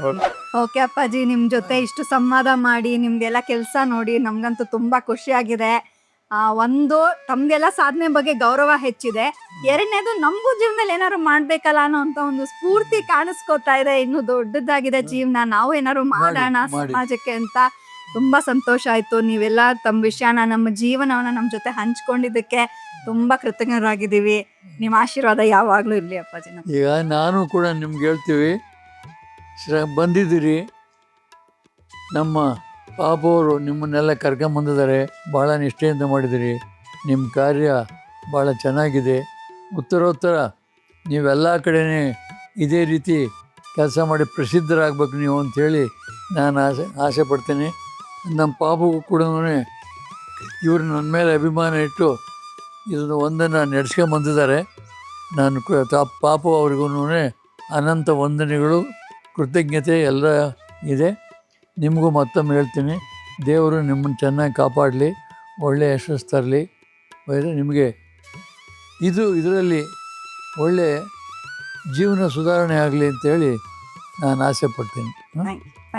ಸೊ ನಾವಿವತ್ತು ಇಷ್ಟೊತ್ತು ಕುಮಾರ ಆಯುರ್ವೇದ ಆಶ್ರಮದಲ್ಲಿ ನಡೆಯುವಂಥ ಎಲ್ಲ ಕಾರ್ಯಚಟುವಟಿಕೆಗಳನ್ನ ನೋಡಿದ್ವಿ, ಅವರ ಉತ್ಪನ್ನಗಳನ್ನು ನೋಡಿದ್ವಿ. ತುಂಬ ಖುಷಿಯಾಯಿತು. ಆ ಹೆಣ್ಣು ಮಕ್ಕಳಿಗೆ ಇಲ್ಲಿ ಪ್ರಾಮುಖ್ಯತೆ ಕೊಟ್ಟಿದ್ದಾರೆ. ಹೆಣ್ಣು ಮಕ್ಕಳ ಸಬಲೀಕರಣ ಆಗ್ತಾ ಇದೆ. ಎಲ್ಲ ಕೆಲಸದವರು ಹೆಣ್ಮಕ್ಳಿದ್ದಾರೆ, ಆ್ಯಂಡ್ ತುಂಬ ವರ್ಷದಿಂದ ಇದ್ದಾರೆ. ಒಬ್ಬರಂತೂ 29 ವರ್ಷದಿಂದ ಇದ್ದಾರೆ. ಅಂದರೆ ಅವರಿಗೆ ಇಲ್ಲಿ ಎಷ್ಟು ಸುರಕ್ಷಿತವಾದ ಒಂದು ಕೆಲಸ ಮಾಡೋ ಜಾಗನ ಒದಗಿಸ್ಕೊಟ್ಟಿದ್ದಾರೆ ಅಂತ ಗೊತ್ತಾಗುತ್ತೆ. ಖುಷಿ ಆಯಿತು. ಆಮೇಲೆ ಈ ಫ್ಯಾಕ್ಟ್ರಿಯಲ್ಲೂ ಕೂಡ ಕಾರ್ಖಾನೆಯಲ್ಲಿ ತುಂಬ ಶುಚಿತ್ವವಾಗಿ ಮೇಂಟೈನ್ ಮಾಡ್ತಾರೆ. ಹೆಂಗಪ್ಪ ಮೆಡಿಸಿನ್ ಮಾಡೋ ಫ್ಯಾಕ್ಟ್ರಿ ಅಂದರೆ ಇನ್ನು ಹೆಂಗಿರುತ್ತೋ ಅಂದ್ಕೊಂಡಿದ್ರೆ, ಆದರೆ ತುಂಬ ಶುಚಿತ್ವ ಇದೆ. ಒಳ್ಳೆ ನಮ್ಮ ಅಡುಗೆ ಮನೆ ಎಷ್ಟು ಸ್ವಚ್ಛವಾಗಿರುತ್ತೆ ಅಷ್ಟು ಸ್ವಚ್ಛವಾಗಿದೆ. ಆಮೇಲೆ ಅವರು ಎಲ್ಲ ತರುವಂಥ ಕಚ್ಚಾ ಪದಾರ್ಥಗಳು ಅಷ್ಟೇ ತುಂಬ ಒಳ್ಳೆ ಕಡೆಯಿಂದ ತರ್ತಾರೆ. ಅಂದರೆ ಅವರು ಜೆನ್ಯೂನ್ಲಿ ಪ್ಯಾಷನೇಟ್ಲಿ ನಾವು ಒಳ್ಳೆ ಉತ್ಪನ್ನಗಳನ್ನ ಮಾಡಬೇಕು, ಇದರಿಂದ ಜನಕ್ಕೆ ಉಪಯೋಗ ಆಗಬೇಕು ಅನ್ನೋ ಒಂದೇ ಉದ್ದೇಶದಿಂದ ಮಾಡ್ತಾ ಇದ್ದಾರೆ. 101 ವರ್ಷ ಅವರಿಗೆ ಇನ್ಯಾವ ವ್ಯಾಪಾರ ಮನೋಭಾವ ಅವ್ರಿಗಿರುತ್ತೆ? ಖಂಡಿತ ಇಲ್ಲ. ಅವರು ಏನೋ ನಾನು ಕಲ್ತಿರೋ ವಿದ್ಯೆಯಿಂದ ಎಲ್ಲರಿಗೂ ಉಪಯೋಗ ಆಗಲಿ ಅನ್ನೋದಷ್ಟೇ ಅವರಲ್ಲಿ ಎದ್ದು ಕಾಣುತ್ತೆ ಆ ಒಂದು ಭಾವನೆ. ತುಂಬ ಖುಷಿ ಆಯಿತು ಕುಮಾರ ಆಯುರ್ವೇದ ಆಶ್ರಮ ನೋಡಿ. ನಿಮಗೂ ಏನಾದ್ರು ಅವ್ರನ್ನ ಸಂಪರ್ಕಿಸ್ಬೇಕಂದ್ರೆ ನಿಮ್ಗೆ ಅವ್ರ ಕಾಂಟ್ಯಾಕ್ಟ್ ನಂಬರ್ ಎಲ್ಲ ಕೊಡ್ತೀವಿ. ಏನಾದ್ರು ಆಯುರ್ವೇದ ಸಮಸ್ಯೆ ಇದ್ದರೆ ಅವ್ರನ್ನ ನೀವು ಕಾಂಟ್ಯಾಕ್ಟ್ ಮಾಡ್ಬೋದು. ಅವ್ರ ಉತ್ಪನ್ನಗಳನ್ನ ಕೂಡ ಚೆಕ್ ಮಾಡ್ಬೋದು. ನಮಸ್ಕಾರ.